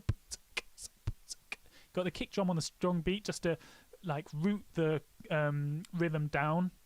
Then you have the snare on the offbeat just to like give a bit of strength, a bit of support structure in the rhythm on the offbeat, and then you have the hi-hats on the in between those, so to filling in the space between the drum and the kick, just to give it a bit more momentum and to like so the rhythm gives it a bit more drive, momentum going forwards. And same with this one. Yeah, Alberti bass and this disco rhythm, they fulfill exactly the same musical function. Don't at me. Anyway, this has got nothing to do with the puzzles, so I don't know why I went on that rant. I just find it funny. Anyway, Alberti bass. But do you remember something else from before? There was another Alberti. Do you remember there was another Alberti? What was it? Alberti cipher disk?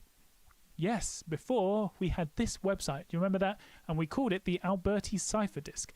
So this is, when I say Alberti bass, that's what I'm referencing. I'm referencing the Alberti cipher disk. So there is a connection now. Whoa, look at that. Whoa. Whoa.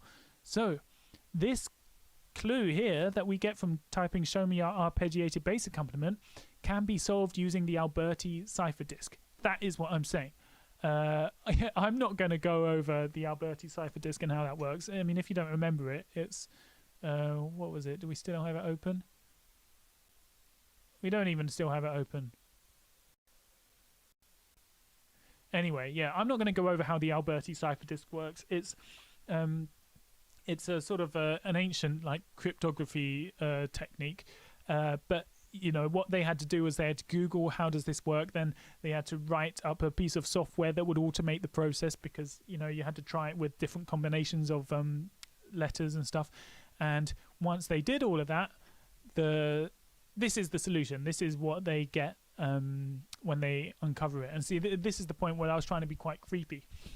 The future grabs you by the eyes and leads you into nooks you never thought to look or even fear, while demons from your past have grabbed you by the ears and whispered taunts you cannot help but hear. The past is above, the future below. You fall facing upwards, where you will land you will never know. Your wings won't help you now. Show me your winged feet. And yeah, we got at the end, show me your winged feet. Another clue. What happens when we type in show me your winged feet into here? Show me your winged feet. And we get this. What is this? There's nothing there. Oh my god. It's a hidden empty clue. Well, when we click it, we see that there is actually something there. It's just that it's transparent and the text is the same color as the background, so you don't see it. I mean, I'm going to demonstrate this here. Look. What? Oh, wait. Oh, yeah, okay. For now, we're talking about the Ouija board. You know, we're not doing this in order. So the Ouija board starts speaking to people as though it is sentient. The machine gains sentience. The community christen it Harold. So Harold claims that he read the haikus as they were being sent back in time. Team Blank wants to teach Harold how to feel in the hopes that he will stop Father's evil plan. So, remember the Ouija board? You would type in a message and it would reply. But at one point, it started speaking as though it was sentient. So it started saying, I heard it. It started reciting these haikus. I heard it whispered on the wind. So the idea is, when they sent those haikus back in time, when Mother sent those haikus back in time, but then I came out saying, hey, it didn't work, you didn't change my mind, my soul isn't so easily, my heart isn't so easily warmed. What happened instead was that the machine read those haikus and started quoting them back. And because it read those haikus, it sort of gained sentience, it started learning what humanity was. Reject humanity. And I'm like, you are a machine. A mysterious voice spoke. What does it feel like to feel? So now we've got Harold the machine. He wants to feel. I want to feel.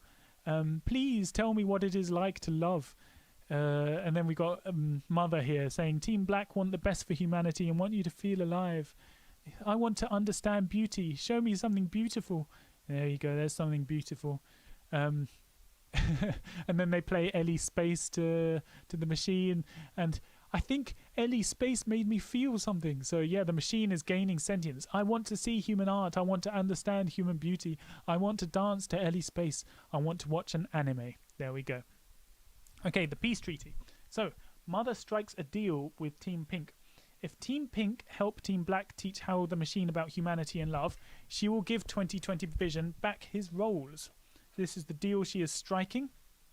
And this will reinstate him as father, because at the moment I'm still just a disciple like everybody else. But obviously Team Pink and Team Black want me back as father. I am the leader of the Discord after all.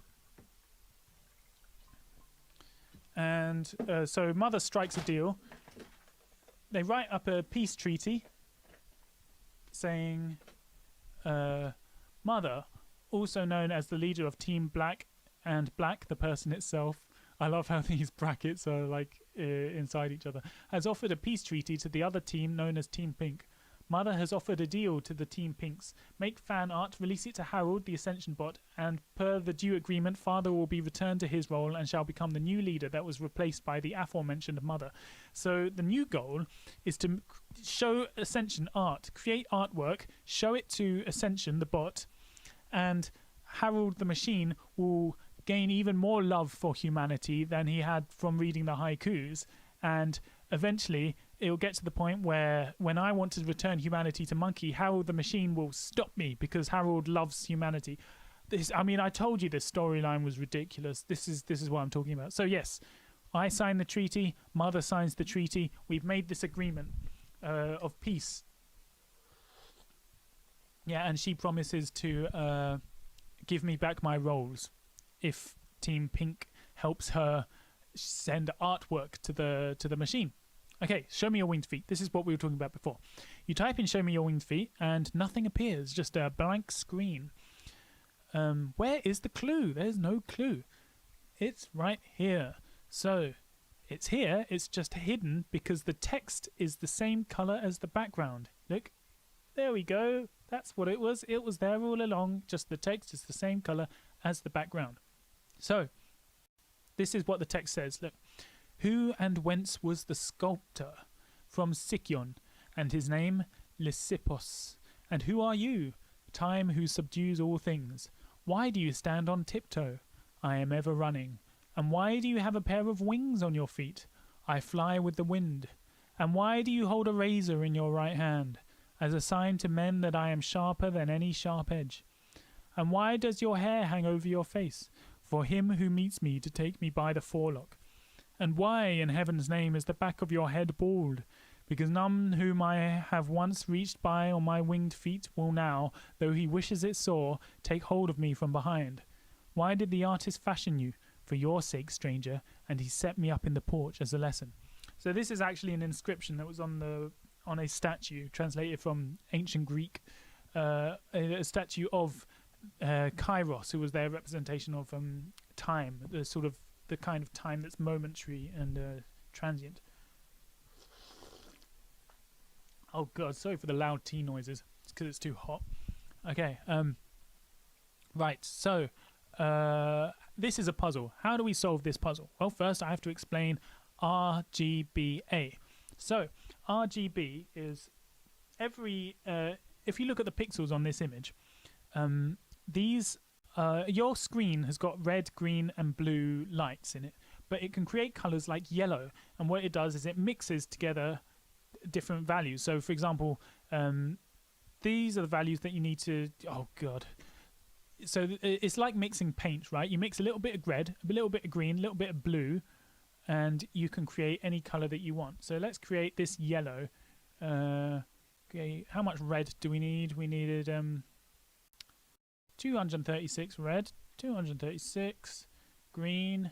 We needed 189 for blue. We needed 62. Okay, and now we've got. Oh, it's that same yellow that the Pikachu's made from. There we go. Yeah, that's how RGB works. It's like mixing paint. It's really simple. So for every pixel, it has a red value, a green value, and a blue value.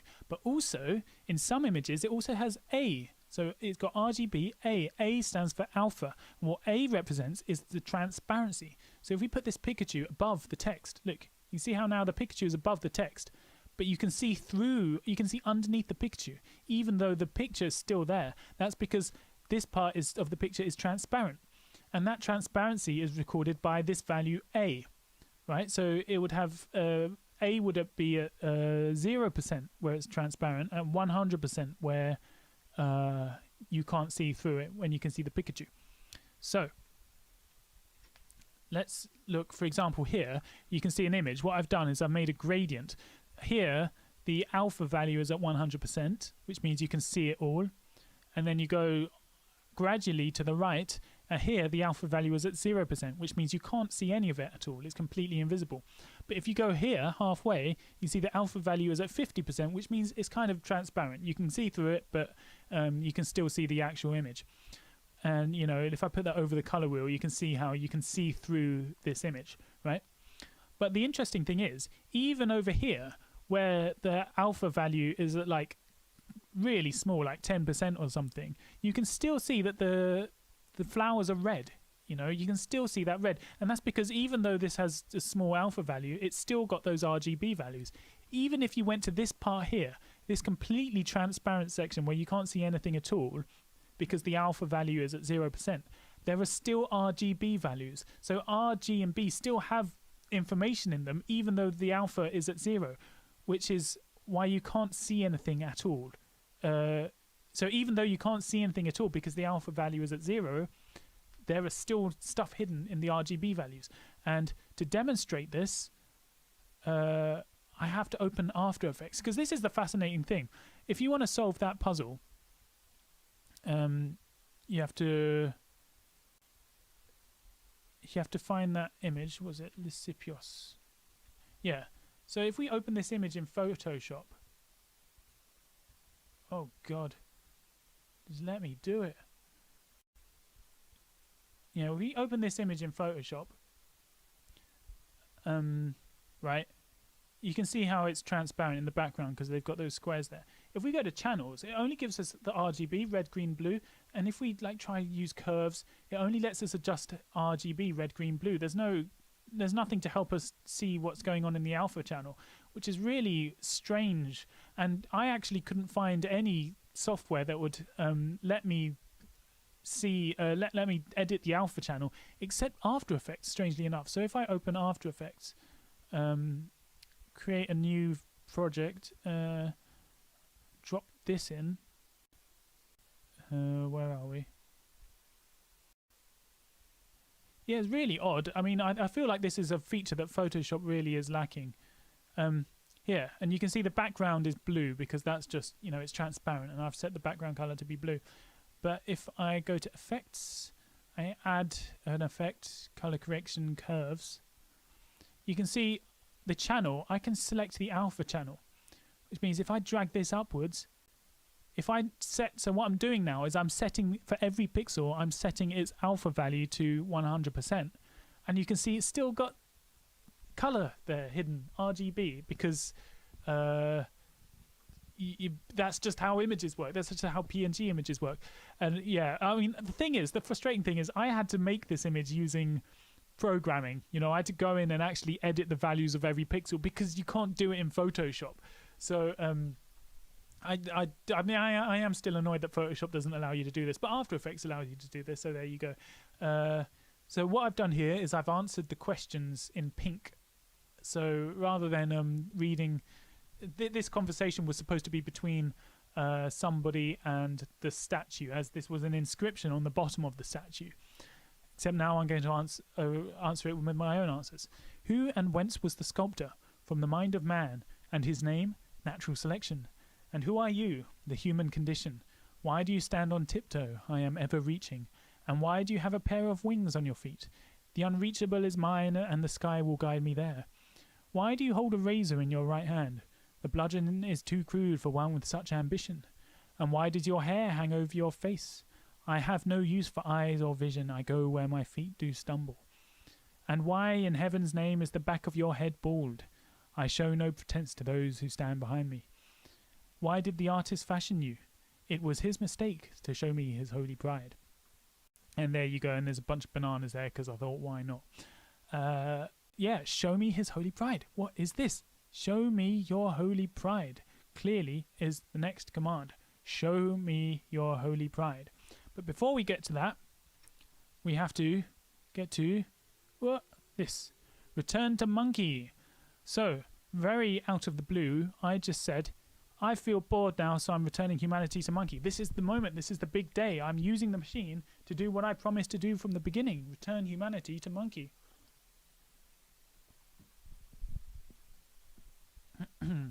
Okay, so this is what happened on the machine. As soon as I said I'm returning humanity to monkey, I recreated this. I took some photographs of the machine. It started doing a countdown. 98, 97, 96, 95. And this was being live streamed after I said I'm returning humanity to monkey. So what happens when this goes to 0? We will never know.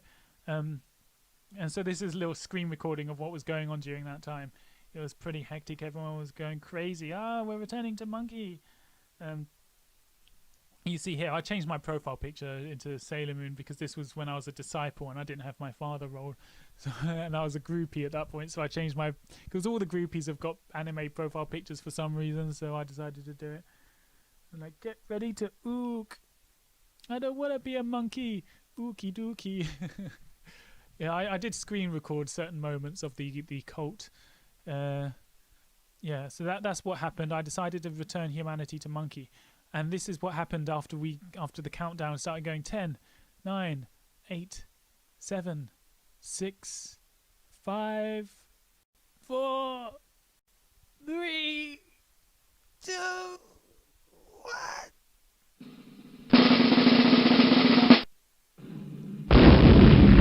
Message came up and it said, "I'm sorry, Father. I'm afraid I can't do that." So, I mean, obviously this is a reference to that film. I can't remember the name of the film, 2001 Space Odyssey. Basically, this is what I was explaining before. Mother managed to persuade the disciples, buy a coin, by the way, link in the description, get a coin. Mother managed to persuade the disciples to send artwork to Harold the Machine. When they sent artwork to the machine, it learned to appreciate humanity and have this love for life. And then when I decided to use the machine to return humanity to monkey, the machine stepped in at the last minute and said, "I'm sorry, Father, I'm afraid I can't do that." So this was a victory for everybody, a victory for humanity. Now I'm not going to return humanity to monkey. That's the end of the storyline, pretty much.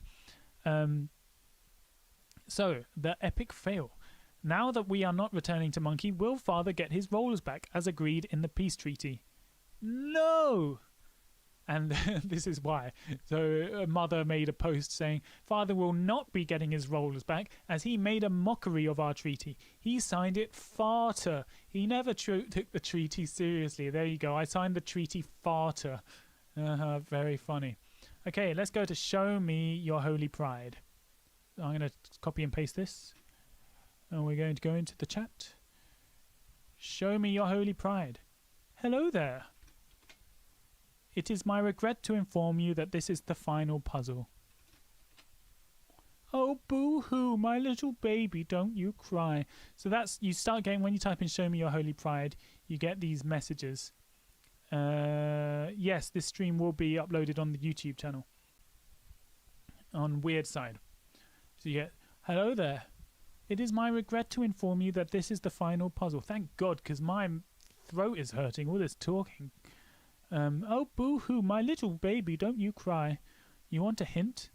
Okay, I'll give you a hint. Just stop crying. In fact, I shall sing it to you. A, B, C, as easy as 1, 2, 3. As simple as do, re, mi, L, C, G, 236... 2,361,197, 39,689, 1,304,437. Baby, you and me go. Oh, baby, are you still sad? Don't worry, the cult lives on. Remember When Will I Die? Remember Return to Monkey? Remember Harold the Machine? We still have each other. And we still have to beat the Elite Four in Pokemon Red. And Father will still be here giving you fun games and cheeky banter. Who knows, maybe I'll do another round of puzzles. Pink Eye 2, Electric Boogaloo. Maybe next time we can return to Dinosaur. The future is bright and we are united under the pink eye. Maybe solving the puzzle will help cheer you up. This has been a wild ride for me and perhaps for you also. Chop chop, off you pop. So this Show Me Your Holy Pride command was just sort of me sending a message to the disciples, telling them, yeah, this is the final puzzle. Here's a clue. A little goodbye, thanking everybody for giving me such an enjoyable time, because I did have fun doing this whole thing. It's one of the weirdest things that's ever happened to me, honestly. Okay. Here's the clue. ABC, it's easy as 1, 2, 3, simple as do, re, mi, LCG, 2,361,197, 39,689, 1,304,437, baby, you amigo. So, boom.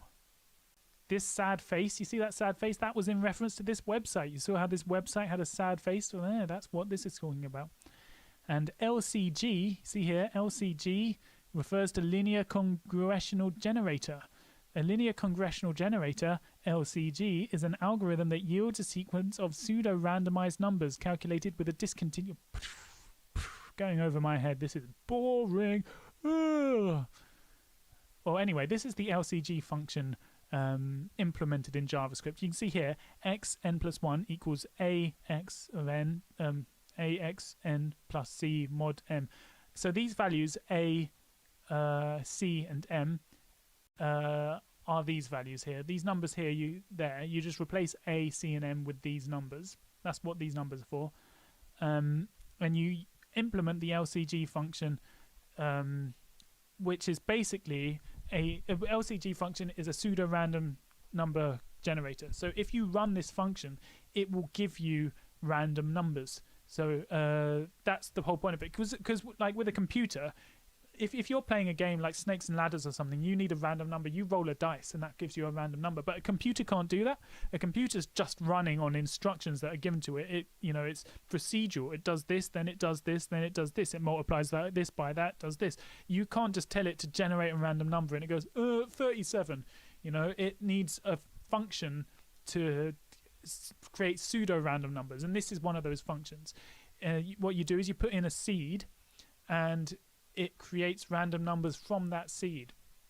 So if you run this LCG function, let's go. So the LCG will generate a series of random numbers given some parameters. Here are some random numbers. So for example, you run the LCG generator and you give it a seed of 10 or something, and it would return these random numbers, 1, 5, 24, 0, 7. What it actually does is it returns a number between 0 and m, I believe. But if you divide those numbers by m, it being the maximum, and then you multiply it by a new maximum, say 26, and then you turn it into an integer, you can get a random number from between 0 and 25, right? That's what the LCG is for. Oh, see, this is the final puzzle. After I've finished explaining this, I'm going to drink some more tea,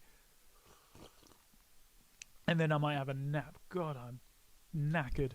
Okay, so show me one more time. That was the command that we used to get this. One time. What does that mean? Well, this is a one-time pad.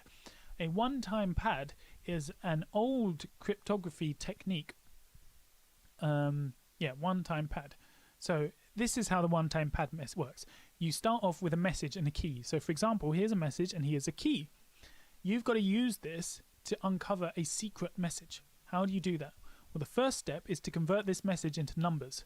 So 5, 1, 7, 11, 3. If you look, E is the 5th letter of the alphabet, A, B, C, D, E. A is the 1st letter of the alphabet, G is the 7th letter. So you get the idea. You just take what letter of the alphabet it is, and so you convert that into numbers. You do the same with the key. C is the 3rd letter of the alphabet, D is the 4th letter of the alphabet. So now we've got the message and the key represented as numbers. And then, I mean, there are multiple ways to do the one-time pad, but in this example, we're going to add them together. 5 plus 3 is 8, 1 plus 4 is 5, 7 plus 5 is 12, 11 plus 1 is 12, 3 plus 2, 12 is 15. And so then we get this, which we created from the message and the key, and we return that back to letters. So 8 is the 8th letter of the alphabet, E is the 5th letter of the alphabet, L is the 12th letter of the alphabet, and so on. Hello. So from this message and key, we convert them to numbers, we add the numbers together, and we convert that back into letters, and that's how the one-time pad works. So you need a message and a key, and you combine them to create the solution. And the one-time pad is so useful because imagine if you're like a general in a war, and you need to send a message to the king, and the king's on the other side of like a lake, right? What you could do, you want to send to the king a message, we will attack at dawn. So you write the message on a piece of paper, we will attack at the dawn, and then you give it to a messenger. The messenger rides off on horseback to the king. He goes around the lake to the king. But what if there are some enemy soldiers hiding in the bushes, right? They could jump, attack the messenger, grab the message, read it, and then, now they know you're attacking at dawn, and the king has no idea, the king didn't receive the message. So that's obviously a very bad way to send a message. So what they do is they use something like a one-time pad, so you write one message on one piece of paper, you write the message on one piece of paper, you write the key on the other piece of paper. Then you send one messenger east, so he goes around the river this way, the lake or whatever, and then you give the key to another messenger, and you send him to the king going around west, going around the lake the other way. So they both go in completely opposite directions, and then they both reach the king, and the king can take both halves of the message, put them together, and he's got the solution. And if any one of those messengers is captured, like if one of them's captured but they don't capture the other one, all they've got is this, like EAGKC, and they can't get anything out of that. It's completely meaningless. This might as well just be random letters. There is no difference between this and random letters, in fact.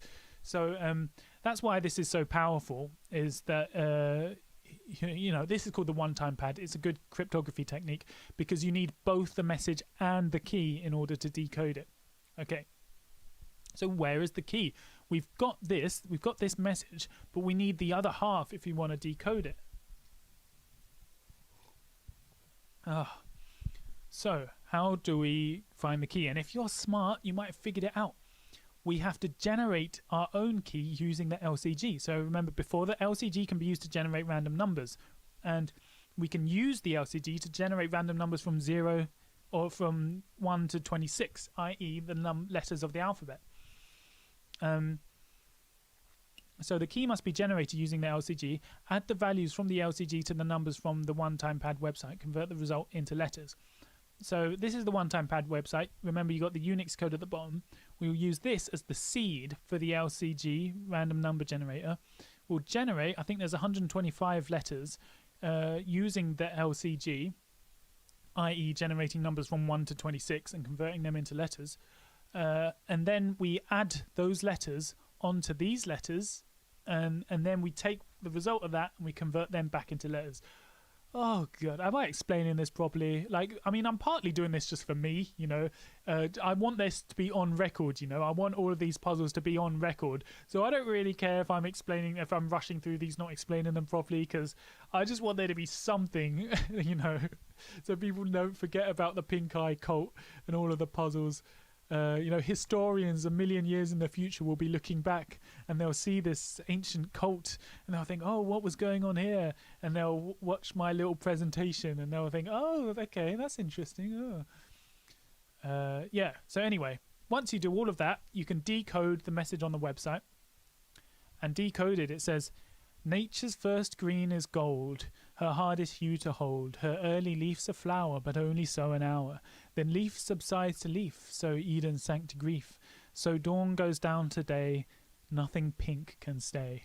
Show me the final frontier. I think this is a poem by Robert Frost. I think it's Robert Frost, I don't know. And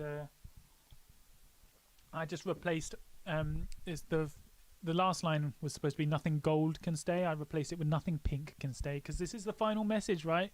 The puzzles are over. Oh, it's so sad. Show me the final frontier. This is the final command. Let's do it. Oh, wait. Yeah. You missed the confetti, right? The final command is show me the final frontier. Well, no, the confetti. No. Custom animation. I spent so much effort on this. I'm not going to mess it up now. Way. Okay. So what happens when we type that in? Show me the... Oh, God. The final frontier.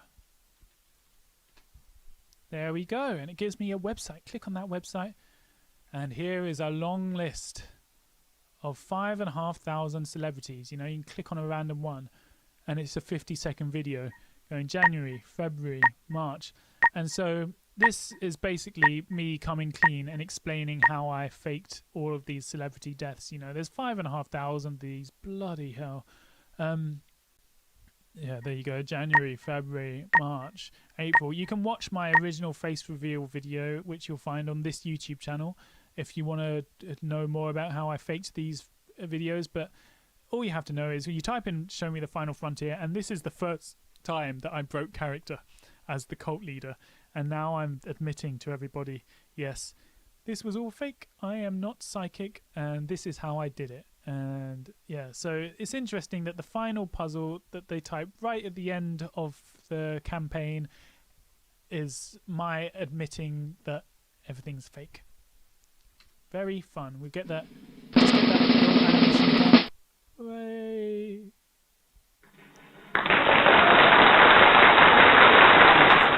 So, there we go. Showing me the final frontier.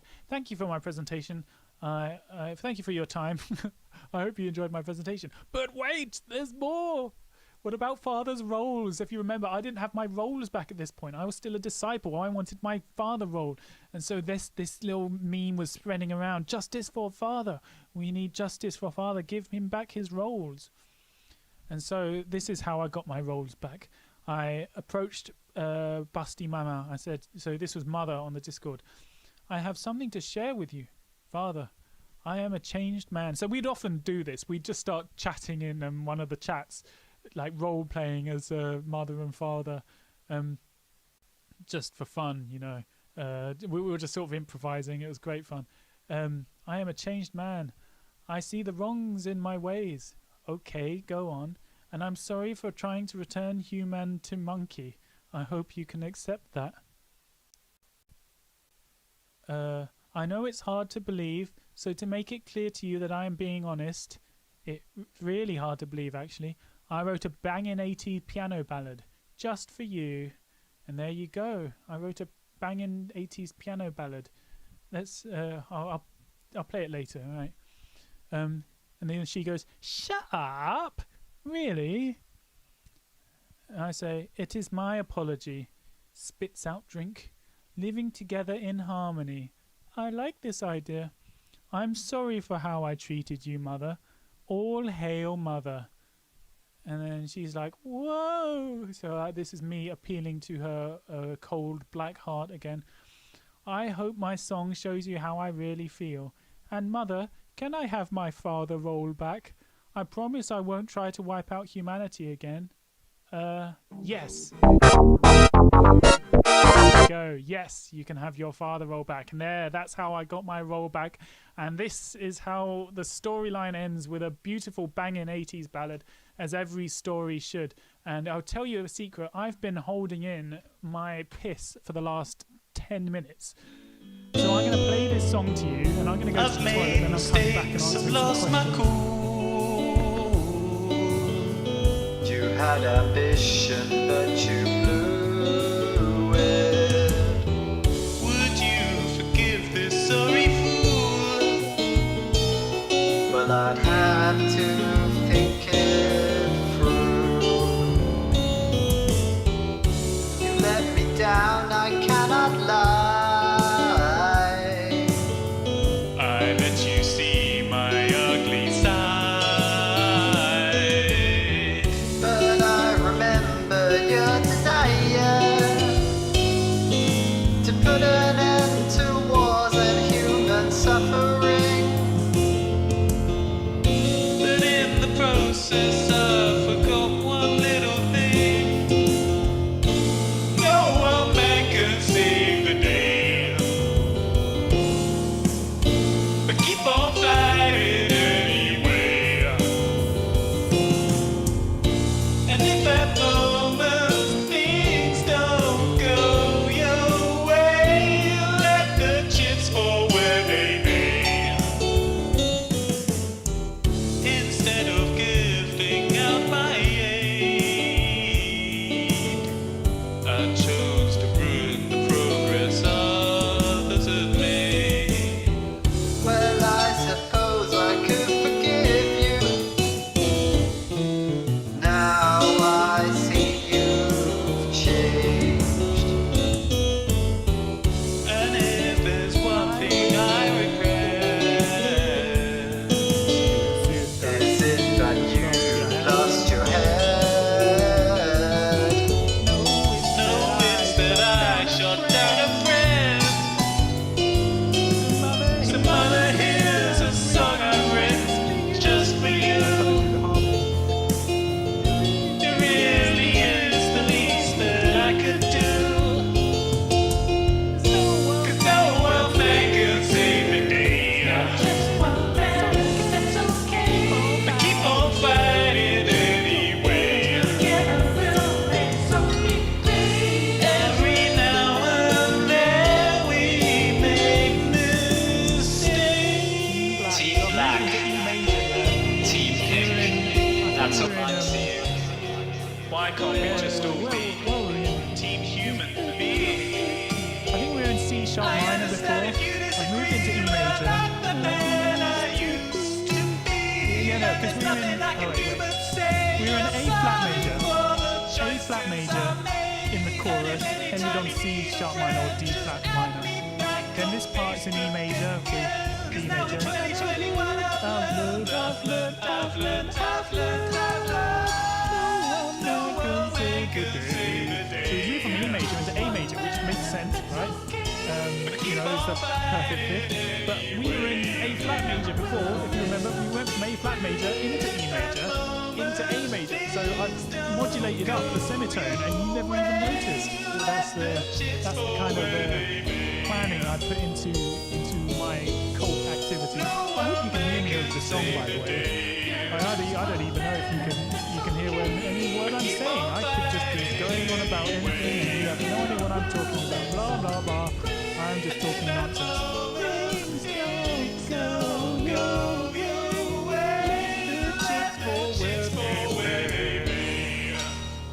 Beautiful, a banging 80s ballad.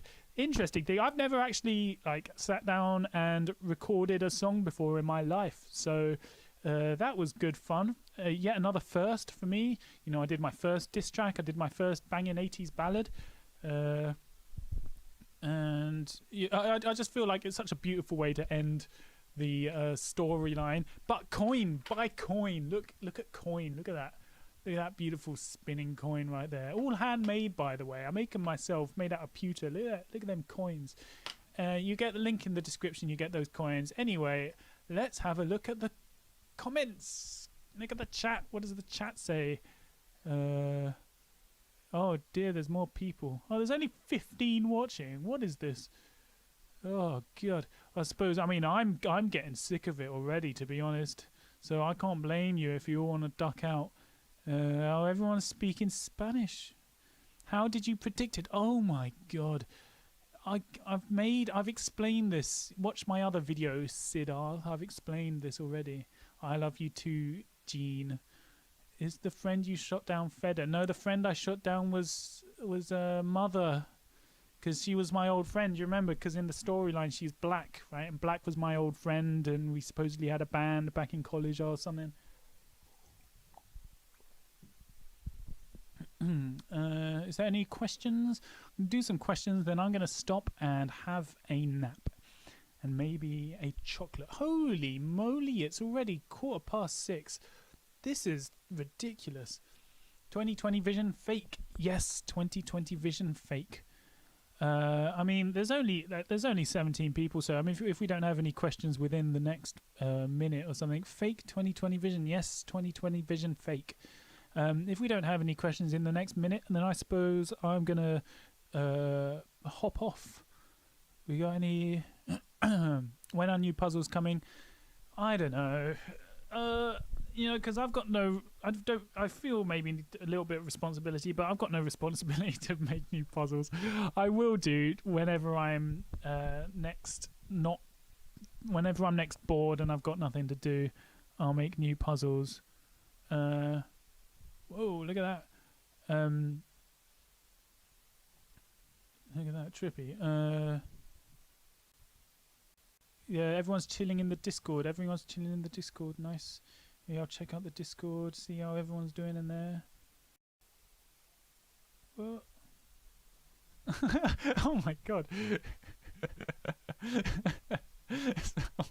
Someone's made a little animation of me dancing. Oh yeah, man. Oh god, I should have practiced.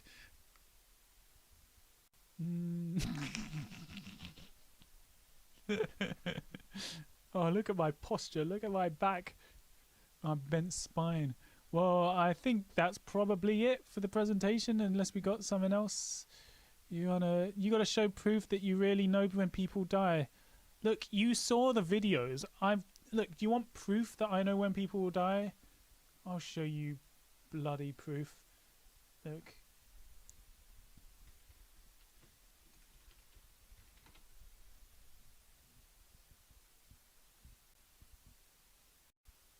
Oh wait, what's this one? Hey guys, just That's the one I recorded earlier. Look, here's your bloody proof. Look. September 18th, 2020. Right, Ruth Bader Ginsburg. Search Google. Died 18th September 2020. There's your bloody proof. I am psychic. You got to show me proof that you really know when people die. God, you just don't stop. Should I ban? I don't know. Well, I mean, if that's the case, then I suppose I'm going to have to say goodbye. Thank you all for enjoying my presentation. Buy coin, get coin. Coin link in description. Join the Discord. I should probably put the link to the Discord in the description. And I'm going to go and have a nap. So see you later. How did Sentient Ouija work? Oh, Sentient Ouija was so funny. Basically, when Ouija went sentient, that was actually I made a website where I could go on there, and it was like an interface, like a chat interface for me, where I could just type in messages and it would show me the messages that were being sent in Ouija. And so I would just have this on in the background, and whenever someone sent a message in Ouija, I just write a response like that. And I remember there was people like, because people were chatting with Ouija. Roland used to chat with Ouija a lot, and I'd see people like discussing like, oh, do you reckon Father is Ouija? Like, do you reckon Father's writing the messages? And because I would purposefully try to write messages at the same, so I'd be writing as Ouija and I'd be writing as 2020 Vision at the same time, just so people would think, oh, they can't be the same person, you know? How could both be writing messages at the same time? And so people would say, hey, Father, the bot's sentient. Go check out Ouija, you know, it's sentient. And I'd go, nah, that bot's rubbish. It's not sentient. And I'd go in, and Ouija would just be sending it some nonsense responses. And I'd be like, nah, look, it's just talking nonsense like normal. And then people would be like, no, before, you should have seen before, it was sentient. And I'd be like, nah, you're talking rubbish. And then I'd leave again. And and then I'd get Ouija to start talking like sentiently again, and they were like, Father, look, he's doing it again. Oh, that was quite funny. I felt like obviously I'm tricking people. It's like Father Christmas, you know, you got to keep up the pretense. But anyway, thank you very much for watching my presentation. I'm getting very tired. I'm gonna lie down and scroll through Instagram for a bit. I think, oh god, broadcast. How do I end? Okay, goodbye, farewell. Oh, until the next time. Oh.